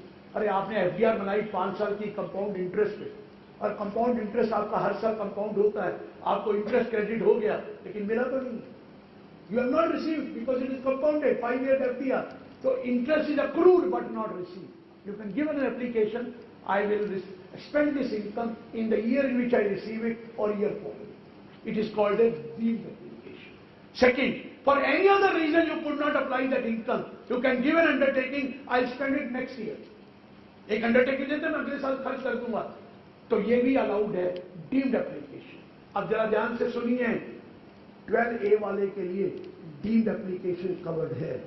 Section 1023C में there is no question of any deemed application. वहां पर कोई ऐसा सेक्शन नहीं है, कोई एक्सप्लेनेशन नहीं. सो अगर आप 1023C में अप्लाई करेंगे, अगर आपकी अप्रूवल है, you will have to apply 85%. There is no question of deemed application. इसमें आप डीम्ड एप्लीकेशन कर सकते हैं. I spend in the year of receipt और ईयर फॉलोइंग दैट, और I spend it next year. Second point, 12AA वाले के लिए कॉर्पस डोनेशन एग्जेम्प्ट है under section 11 subsection 1 clause D. Corpus donation is in case of charitable trust under section 11(1)D. लेकिन अब 1023C में covered हैं, तो कॉर्पस डोनेशन माफ नहीं है. It is not exempt. You will have to apply 85 and 15%. Are you making a distinction what I am saying? That in the case of 12AA, if you are registered, corpus donation is exempt under 11 subsection 1 clause D. Full 100% exempt, no need to apply. But in the case of 1023C, there is no provision of exemption of corpus donation. Corpus donation will be like any other donation, and you will have to apply 85% and 15% in any case. Next point. इसमें भी लिखा है, if you want to accumulate more than 15%, 15% तो allowed है. If you want to accumulate more than 15%, आपको 11(2) में form देना है. 1023C में भी ये लिखा है कि अगर आप 85% खर्च नहीं कर सकते, 15 तो आप accumulate कर ही सकते हैं. If you want to accumulate more than 15%, give that form 10 within the time, whatever the time you provided before the due date of return. दोनों में कवर्ड है. लेकिन डीम्ड एप्लीकेशन 1023C में नहीं है. वो जो एक्सप्लेनेशन है डीम्ड एप्लीकेशन 12AA में है. लेकिन इसमें दोनों में लिखा है, you want to accumulate more than 15%, fill up the form, give it before the due date of return, put the money into 11(5) mode, you will get the exemption. which has to be given for maximum period of 5 years. वो दोनों में है. There is absolutely no problem. रुकिए. If you are covered in 12AA, AO has to give you the exemption. AO जब assessment करेगा, आपको exemption देना चाहे तो देगा, नहीं देना चाहे तो वो आपकी assessment कर सकता है. लेकिन अगर 1023C में है, AO cannot refuse you exemption. AO को लगता है कि आप you are not following, your objects are not bona fide, or you are not following the object, then he will have to write to the authority which had given the permission to withdraw that approval. वो अपने आप exemption मना नहीं कर सकता, उसको लिखना पड़ेगा the highest authority जो Chief Commissioner of Income Tax था, kindly withdraw their approval. और वो फिर आपको opportunity of being heard देगा. After that, if he withdraws the approval, AO will not give you exemption. If he does not withdraw your approval, AO will have to give you exemption. अब देख रहे हैं difference क्या है? 1023C में AO के पास power नहीं है आपको exemption disallow करने की. अगर उसने करनी है तो पहले परमिशन लेनी पड़ेगी चीफ कमिश्नर से. लेकिन 12A में AO खुद डिस्क्रिशन है, वो देखेगा अगर आपका objects are not, you are not following the object और it is not genuine, he will disallow you the exemption. लेकिन 1023C में ऐसा रूल नहीं. ये बेसिक चीजें मैं बता रहा हूं जो आपको करनी है. But charitable trust we all know income is exempt under 11 and 12, under 12AA it is exempt under 1023C. आज मैं इतना ही चैरिटेबल ट्रस्ट के बारे में बात करूंगा, बाकी बात करने का मुझे इस वक्त टाइम नहीं है. नेक्स्ट चीज, next point was we have done charitable. There is one oral trust. Well, oral trusts are taxable at maximum marginal rate. There is no point talking. हाँ, charitable trust taxable कहाँ होते हैं? The taxability of charitable trust is under section 164 subsection 2. 164(2) में होते हैं अगर उसकी income को टैक्स करना है. किस रेट पर? Normal rate. Normal rate, not at the maximum marginal rate. Maximum marginal rate तो तभी लगेगा if their income is applied for the benefit of the person referred to in 33, or if they are not able to accumulate their income under section 11(5). अगर वो नहीं करेंगे, then charitable trust is taxable at maximum marginal rate. Otherwise charitable trust की taxability normal rate से होती है. Normal rate कौन सा है? वही first 2,50,000 exempt and so forth. So my point is 164 subsection 2, 99% cases में आप चैरिटेबल ट्रस्ट की पूरी इनकम एग्जेम्प्ट करा लेते हैं. इसलिए कोई टैक्सेबिलिटी नहीं होती. फॉर्म 7 ही किसी को भरना नहीं आता, मुझे भी नहीं भरना. फॉर्म 7 इतना कॉम्प्लिकेटेड है. I am telling you still it is not correct. But whatever I am saying is that forms 99.9% charitable trust are not paying any tax. But if they have to pay any tax, the tax liability is the normal rate. But if they do apply their income for the benefit of person referred to in 33, or they do not accumulate income in a manner given under 11(5), then in that case their tax income will be taxable at maximum marginal rate. ये है sir 164 subsection 2. Next point हो गया.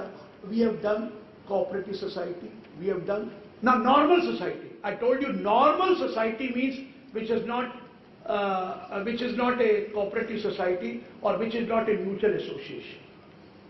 अगर एक society registered society registration act है तो उसकी income भी 4 एक्ट में कैलकुलेट होती है and they are suppose to pay tax at the normal slab rate which is applicable to individual. At the normal slab rate which is applicable to individual. अब आया AOP BOI, which is other than the first 6 which we have talked about. अब जरा ध्यान से सुनना, ये trust नहीं है. ट्रस्ट होता तो डिस्क्रिशनरी हम कर चुके हैं. इसके लिए 167 कैपिटल बी सेक्शन है. Section 167 capital B. Section 167 capital B कहता है if there is a AOP और BOI whose shares are indeterminate. Shares are indeterminate. Joint venture share indeterminate. It will be taxable at the maximum marginal rate. Maximum marginal rate. 2 company है, एक firm है, एक HUF है, एक joint venture बन गया, share indeterminate है, तो कहता है मैक्सिमम मार्जिन रेट। अगर इसमें कोई ऐसी कंपनी है जिसका टैक्स हायर रेट पे लगता है, मीन्स फॉरेन कंपनी भी मेंबर है, then the entire income will be taxable at such higher rate. मैं एक एग्जांपल दे रहा हूं, दो कंपनी इंडियन है, एक foreign company, share independent, not dependent, तो टैक्स कितना लगेगा? 40% plus surcharge if any plus cess. But सारी कंपनी, अगर कोई भी इसमें फॉरेन कंपनी नहीं है, तो टैक्स मैक्सिमम मार्जिनल रेट क्या लगेगा? 30% plus surcharge if applicable plus 3%। अगर शेयर इंडिपेंडेंट है, ये 167B सबसेक्शन 1 कहता है। 167B सबसेक्शन 2 कहता है इन एनी अदर केस, अगर इनके शेयर डिफाइंड है।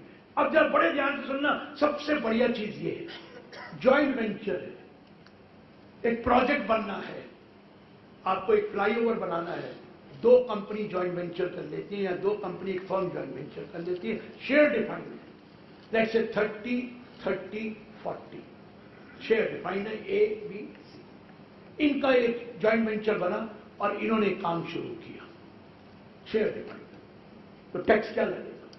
कहता है किसी भी मेंबर की इनकम मैक्सिमम अमाउंट चार्जेबल से ज्यादा है, इंडिविजुअल इनकम, तो ये MMR लगेगा, क्योंकि इसमें कंपनी या फर्म है, किसी की इनकम भी 10 रुपए भी होगी तो MMR लगा दीजिए। किसको MMR लगा दीजिए? AOP की सेपरेट रिटर्न भरिए, MMR 30%। अब आया share of profit from this AOP, इसका क्या करें? शेयर सेक्शन 86 में लिखा है इट शैल बी एक्सेप्ट, इस पर टैक्स नहीं लगेगा। शेयर ऑफ प्रॉफिट जो, क्योंकि AOP is already being tax, ये सेक्शन 10(2)A में नहीं है।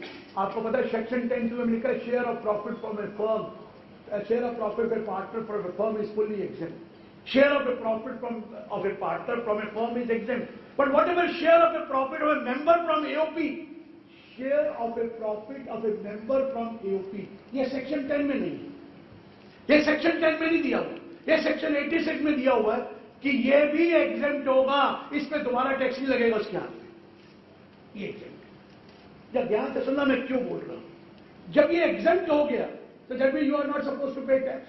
लेकिन रुकिए, suppose it is a company और कंपनी को share of profit from AOP आया, अगर शेयर ऑफ प्रॉफिट आया तो बुक प्रॉफिट में आ गया, अगर बुक प्रॉफिट में आ गया तो विल देयर बी मैट और not? The question was will there be MAT और नॉट?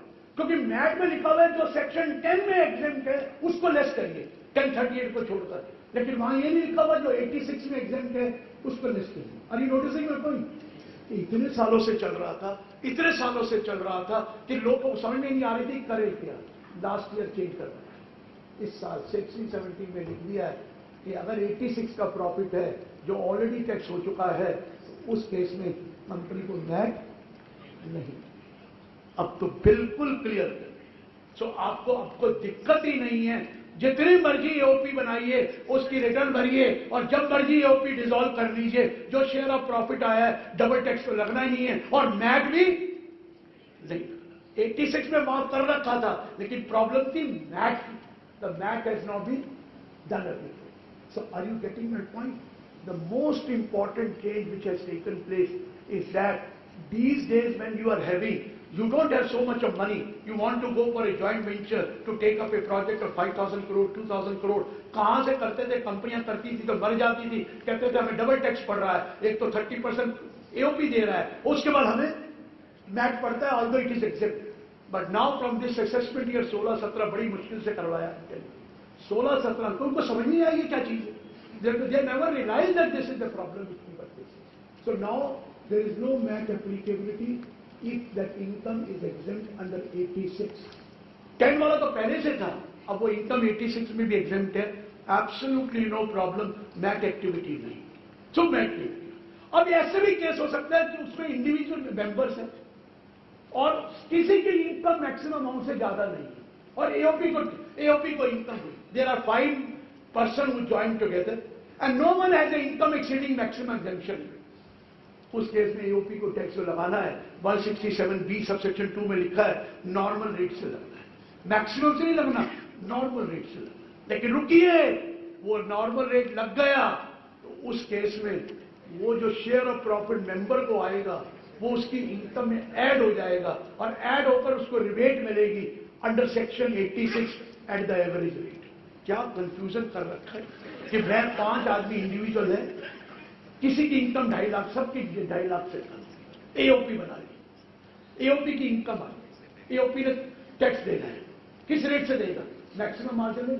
अगर तो एमएमआर दे दिया फिर तो प्रॉब्लम ही नहीं है मेंबर्स को, वहां पर एमएमआर दे दिया, नॉर्मल रेट दे दिया, and if you have given a normal rate, still that share of profit will be included in your income, which is less than exemption limit, which is less than exemption limit. After adding that share in your income, calculate tax and then take rebate of that at the average rate of tax.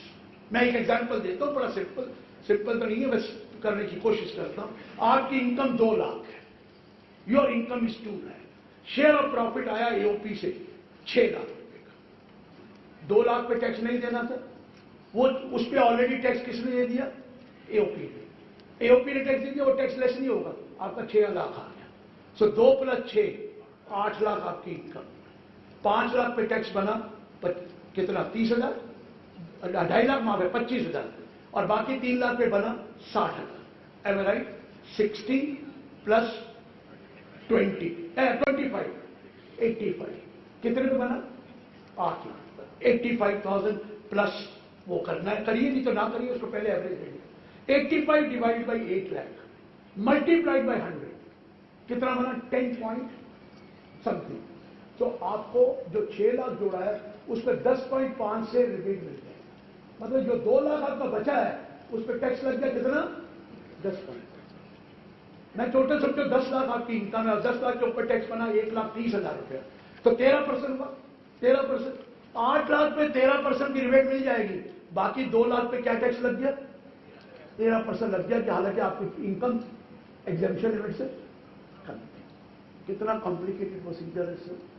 ये AOP BOI है जिसको हमने कभी bother नहीं किया है, लेकिन ये 167B सबसेक्शन 2 में क्लियर किया हुआ है, अगर मेंबर की इनकम एग्जेम्पशन लिमिट से ज्यादा है तो एमएमआर, किसी भी मेंबर की इनकम एग्जेम्पशन लिमिट से ज्यादा नहीं है तो normal rate, if there is a normal rate, calculate share as per section 67 and then go for a rebate under 86 read in section 110, और ये मैंने एवरेज आपको बताया। इसके बाद आपको जो रिबेट, सर ये है सर इन नटशेल, क्योंकि मुझे बड़े क्वेश्चन भी लेने हैं, the gamete of 7 kind of AOP BOI, but please note AOP BOI की रिटर्न जाने के लिए फॉर्म अलग अलग है। पहला फॉर्म अगर वो 139(4)A की रिटर्न है चैरिटेबल ट्रस्ट की, रिलीजियस ट्रस्ट की, 139(4)B की रिटर्न है आपकी पॉलिटिकल पार्टी की, 139(4)C की रिटर्न है या 4F की जो ट्रस्ट आया इन्वेस्टमेंट ट्रस्ट की है, इन सब की इनकम पर फॉर्म 7 जाना है। जो ट्रस्ट प्राइवेट ट्रस्ट है, शेयर डिफाइंड है, उस केस में ट्रस्ट की रिटर्न नहीं जानी, बेनिफिशियरी की रिटर्न जानी है। अदरवाइज जो सोसाइटी रजिस्टर्ड और सोसाइटी रजिस्ट्रेशन एक्ट है, या कोऑपरेटिव सोसाइटी है, या ट्रस्ट शेयर नॉट डिफाइंड है, या चैरिटेबल ट्रस्ट की तो फॉर्म 7 जाना है। प्राइवेट ट्रस्ट है, इनके लिए फॉर्म 5 जाना है। फॉर्म 5 में 90% केसेस में आपको देखोगे कि वो एमएमआर लेगा, जब तक कि आप उसको स्पेसिफिकली टिक ना करो कि ये कोऑपरेटिव सोसाइटी है। द मोमेंट आप टिक करोगे कोऑपरेटिव सोसाइटी है, automatically rate different calculate. Moment आप टिक करोगे प्राइवेट डिस्क्रिशनरी ट्रस्ट है, ऑटोमेटिक रेट डिफरेंट होंगे। वो मांगेगा शेयर डिफाइंड और नॉट डिफाइंड, इमीडिएटली मांग लेगा। So my point is kindly be sure that you are filing a return, किसकी रिटर्न। अगर सोसाइटी रजिस्ट्रेशन सोसाइटी की भर रहे हैं, अगर वो कोऑपरेटिव सोसाइटी है तो उसका कोऑपरेटिव सोसाइटी टिक कीजिए, अगर वो सोसाइटी रजिस्टर्ड और सोसाइटी रजिस्ट्रेशन एक्ट है तो उसको दूसरे एनी अदर एओपी में टिक करके आप उसको क्लेम करिए, लेकिन फॉर्म 5 में। So these are the few things and please sure that your form number 49 जो आपने पैन नंबर लिया है वो करेक्ट पैन, ट्रस्ट का पैन T होना चाहिए, तभी आपको फॉर्म 7 भरना चाहिए। अदरवाइज ईओपी भरते हैं तो प्रॉब्लम आती है. But still even if you have EOP, please fill up Form 7 if it is a charitable trust. So sir, I will have to take the questions also. Thank you very much for the patient hearing. I look forward to it.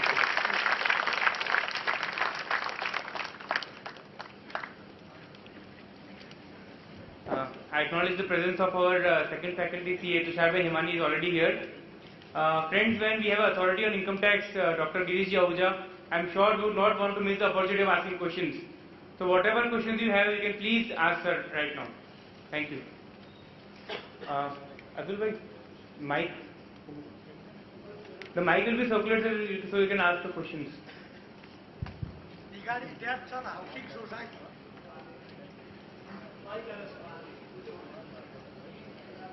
Hall, check, hall, check, hall.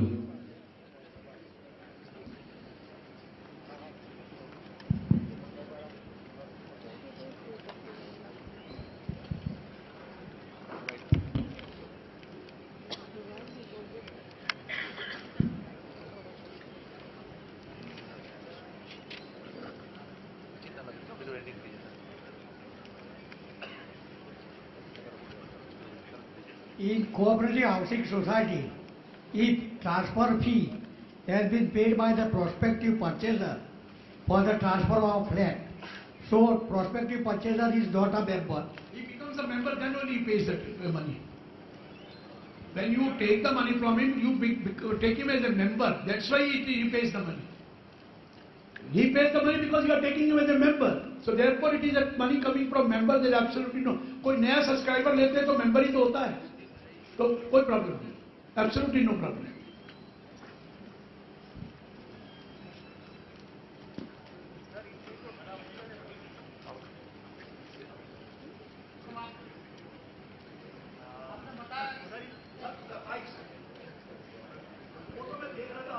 Hello.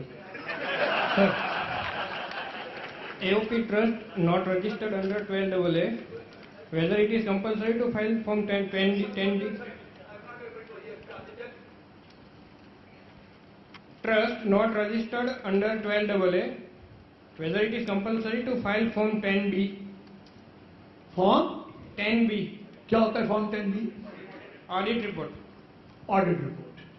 Audit report कब दी जाती है? जब आपको exemption लेनी है section 11 में. Section 11 में exemption मिलेगी? No. Tell me, No. will you get any exemption under section No. 11? No. That's all. So what, even if you file, there is absolutely no point, because there are two conditions for claiming exemption under 11.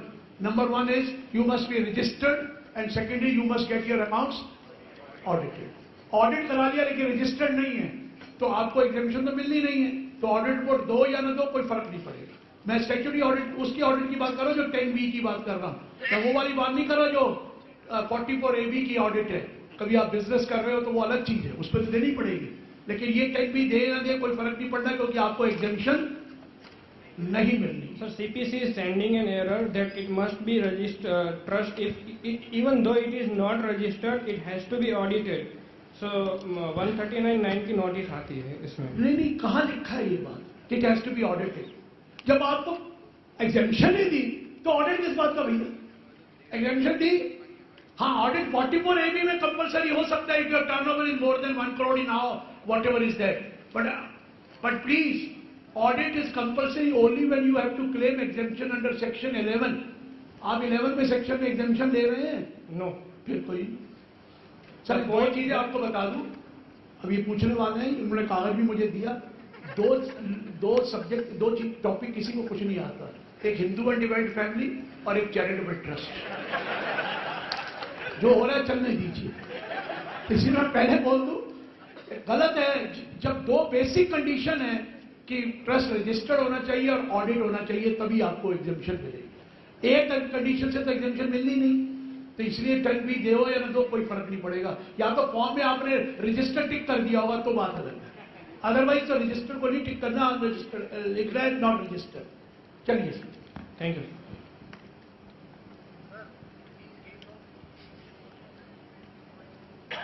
इधर mike please this side. 1 minute sir, आ रहे भाई कर।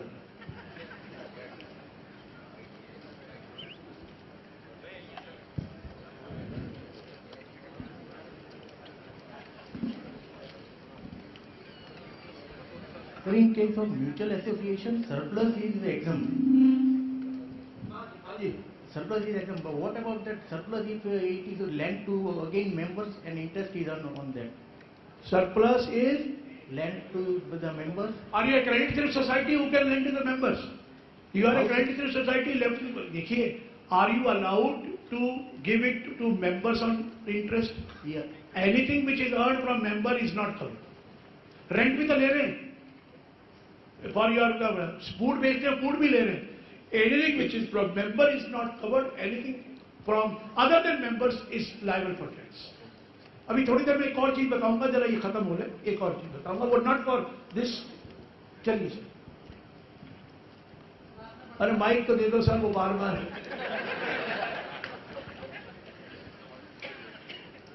मैं तो डरता हूं, mic भी डरता है इनसे. चलिए सर. सर, आपने बताया कि 161 का जो ट्रस्ट का है, स्पेसिफिक ट्रस्ट का 161, हाँ. तो ईच बेनिफिशियरी का रिटर्न भरना है और इस बेनिफिशियरी के नंबर से भरना है. तो अगर बेनिफिशियरी खुद की इनकम टैक्सेबल है तो दूसरा रिटर्न कैसे? वेरी गुड क्वेश्चन, मैंने जान के छोड़ा था. इनका पॉइंट ये है, बेनिफिशियरी की रिटर्न जानी है ट्रस्ट की, और बेनिफिशियरी की अपनी भी इनकम हो, और क्योंकि स्लैब रेट ऑफ टैक्स है तो फिर कैसे टैक्स होगा? ये गेटिंग माय पॉइंट. ये ग्रे एरिया था, लेकिन एक 166 सेक्शन है. AO has a right to tax directly the trust beneficiary instead of the trustee. तो उस केस में एओ क्या कर सकता है कि बेनिफिशियरी को सीधा नोटिस दे कि तू रिटर्न भरेगा इसकी अपने इनकम की, टोटल उसकी भी और उसकी. 166 सेक्शन उसके लिए है. Otherwise it is a grey area. Let me tell you. Otherwise क्या करते हैं, अगर उसकी बेनिफिट, अगर एओ हमें नोटिस नहीं देता तो हम ट्रस्टी को कहते हैं ये हमारी इनकम भी इंक्लूड कर. नहीं तो 2 एग्जम्पशन तो मिल नहीं सकते. सर देखिए, मेरी ट्रस्ट की इनकम आई, मेरा शेयर आता है 3 लाख रुपया, मेरी अपनी इनकम है जिसका 4 लाख रुपया इनकम है. अब मैं 2 एग्जम्पशन तो ले नहीं सकता. 2 एग्जम्पशन में फिर स्लैब रेट का प्रॉब्लम आएगा. तो हम 2 चीजें करते हैं, या तो अपनी इनकम उनको बता देते हैं ट्रस्टी को, please include this income also, या फिर I can also file a return even if without receiving a notice from A. We can file a return to avoid that problem of ये जो slab rate exemption का problem. यही करते हैं, practical में यही हो रहा है. प्रैक्टिकल में ये हो रहा है. हाँ जी. Sir, how to construe the meaning of relative dependent within the meaning of proviso to section 164? Whether that dependent word should be construed as financially dependent or shelterally dependent? देखिए ऐसा है, वो आप जो बोल रहे हैं कि there is the only trust created by this and he is dependent, यही है ना. अभी तक ये वर्ड नहीं बताया गया कि होली डिपेंडेंट वर्ड नहीं लिखा, डिपेंडेंट लिखा है. Sometimes you may be having a very insignificant part of an income, which is you are not able to survive also with that. तो उतना वो इनकम को डिफाइन नहीं किया. हमने इनको बोला भी था, at least you should write some amount of income की he should have income above that. वो कहते हैं ये बड़ी नॉर्मल सी चीजें हैं, छोटी मोटी इनकम 10-20 हज़ार रुपये अगर वो कमाता है तो 10-20 हज़ार में उसका गुजारा नहीं हो सकता. तो इसलिए हम उसको डिपेंडेंट ही मानते हैं बेसिकली. लेकिन अभी तक law has not specified what is the meaning of dependent. They have not used the word wholly dependent, but they also not used the word how much is the income he should have. But if it is a negligible income, they avoid. They say he is dependent.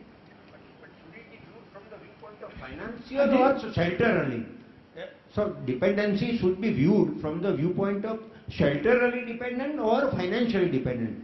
If a son is earning say 50,000 rupees, unable to handle financial ही होता है. दूसरा income tax में तो हम finance की बात कर रहे हैं, दूसरा डिपेंडेंट किस बात का है?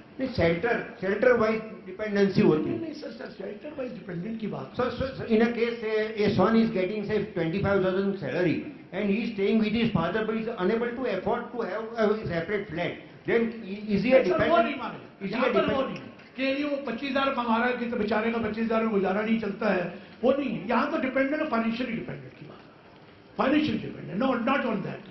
For Sir, in case of a discretionary trust created through will being only trust, it has a business income in one case, or in another case it is a no business income. What is the tax liability in both the cases? And what is the return ITR number to be filed in both the cases? Return is of the beneficiary share defined? No, sir. A discretionary trust created through will and being the only trust through will. Only trust created, yes. And it is doing business.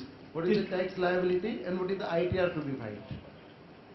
You are pointing out, first point, is share defined or not? Shares are not determined. If the share is not determined, you have to file a return of the trust. Yeah. But in that case, you will have to write that trust that वहाँ पर एक column है जिसपे लिख रहा है, is the only trust created by will. If it is yes, तो automatically वहाँ टिक करना पड़ेगा. Only trust created by will. तो आपका आ जाएगा. And what is the ITR number to be filed? वो तो 5 ही है. 5. ट्रस्ट की रिटर्न 5 में जाती है प्राइवेट की. प्राइवेट है ये, चैरिटेबल नहीं है. Private trust has to be filed if it is a trust return. If it is a beneficiary return, then it is the return of the beneficiary form. In the another case, the same trust created, same type of trust created through will and being the only trust doing business, and shares are indeterminate. Shares are determinate. Indeterminate. Indeterminate कभी करा ही है. It was not doing business. Now this trust. Having a business income Yeah. and only trust created. Yeah, only. वो प्रोवाइजर लिखा है ना 164(1) में कि उसको भी नॉर्मल रेट लगेगा. प्रोवाइजर टू सेक्शन 164(1) पढ़िए, उसमें यही लिखा है. ओनली अगर बिजनेस इनकम भी है लेकिन ओनली ट्रस्ट है तो it will be normal. This is प्रोवाइजर. Whether the trust through will does business or does not do business will be taxed as the normal rate. या नॉर्मल रेट. पहले में उन्होंने reason word लिखा नहीं, आखिर में प्रोवाइजर में लिख दिया कि अगर बिजनेस भी है लेकिन ओनली ट्रस्ट क्रिएटेड है तो वो नॉर्मल रेट लगेगा. प्रोवाइजर टू सेक्शन 164 सब सेक्शन 1. प्रोवाइजर यहाँ प्रोवाइजर है, 2 प्रोवाइजर है. सेकंड प्रोवाइजर है ये. फर्स्ट प्रोवाइजर तो वही है कि ये ट्रस्ट में नॉर्मल रेट लगेगा जो मैंने बताया था, no income of that trust. उसके नीचे दूसरा प्रोवाइजर फर्दर प्रोवाइडेड है. Second proviso to this. सब लेडीज फर्स्ट. मान ही नहीं रहा तो मैं क्या कर सकता. आ रही बेटा आ रही. In case private discretionary trust and shares not determined, then while applying for PAN, I should apply under the status private discretionary trust. shares not determined. And when applying for PAN, I should tick under the head under for status AOP or trust. बेटा वो private discretionary का अलग नाम आएगा drop, वहां पर आपको उसको टिक करना है. Private discretionary trust AOP. देखिए एक आता है एओपी ट्रस्ट, वो चैरिटेबल वालों की चीज है. एक प्राइवेट डिस्क्रिशनरी ट्रस्ट अलग आता है ड्रॉप, उस ड्रॉप को टिक करना.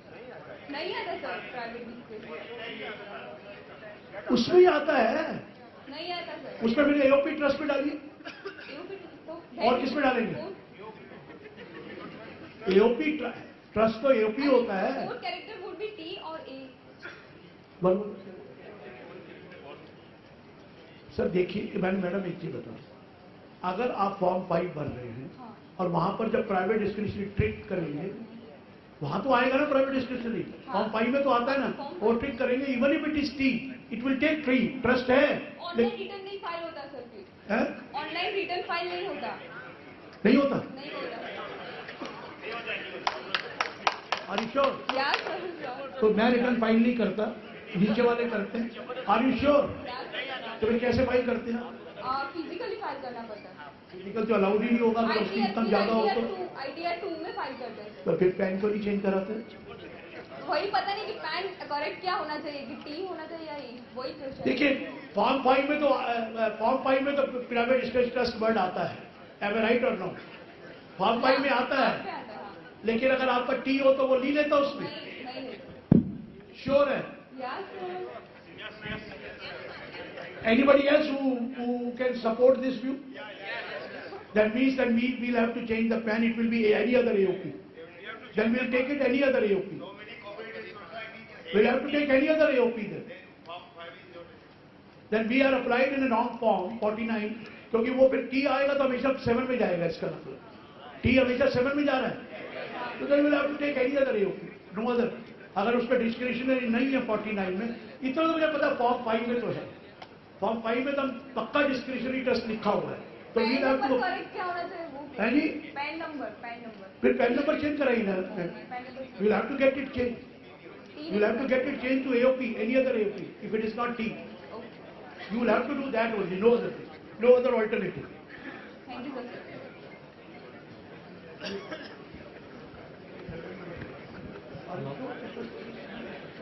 Sir, so there is a charitable trust which is not registered under 12AA and also not registered under Charitable Trust Act.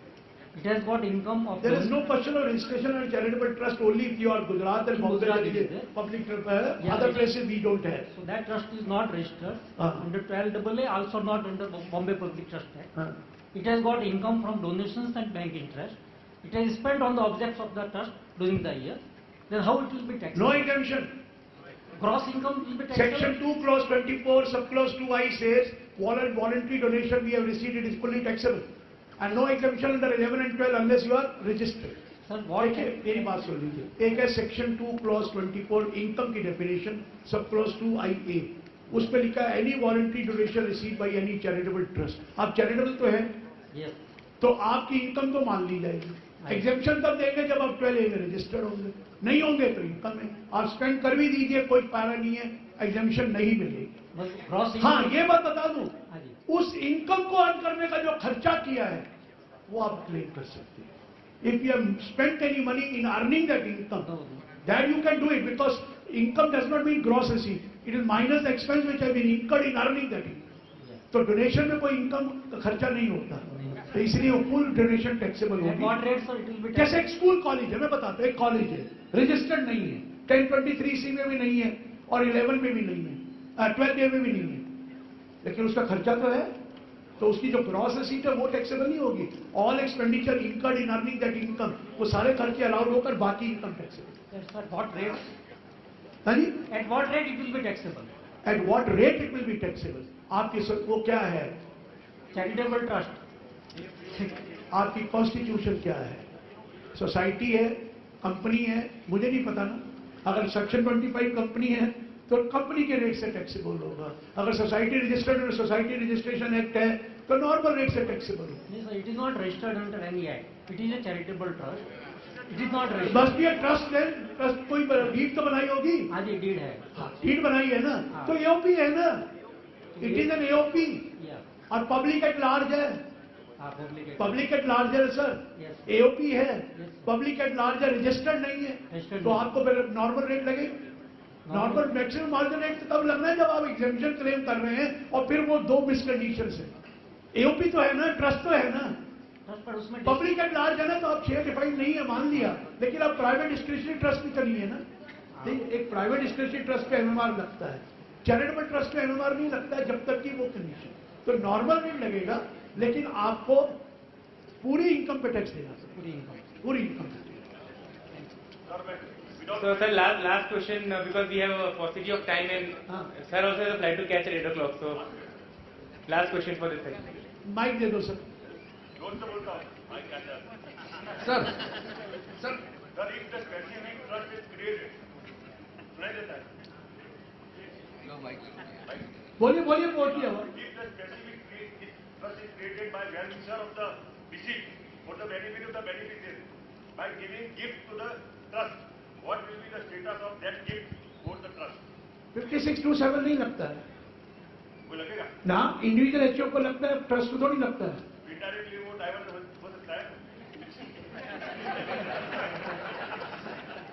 कोई मना नहीं है सर, लेकिन once it goes to the trust it is not, does not belong to you now, you can't take it back, फिर तो उसी के लिए तो कर ही रहे हैं लोग, कर ही रहे हैं 5627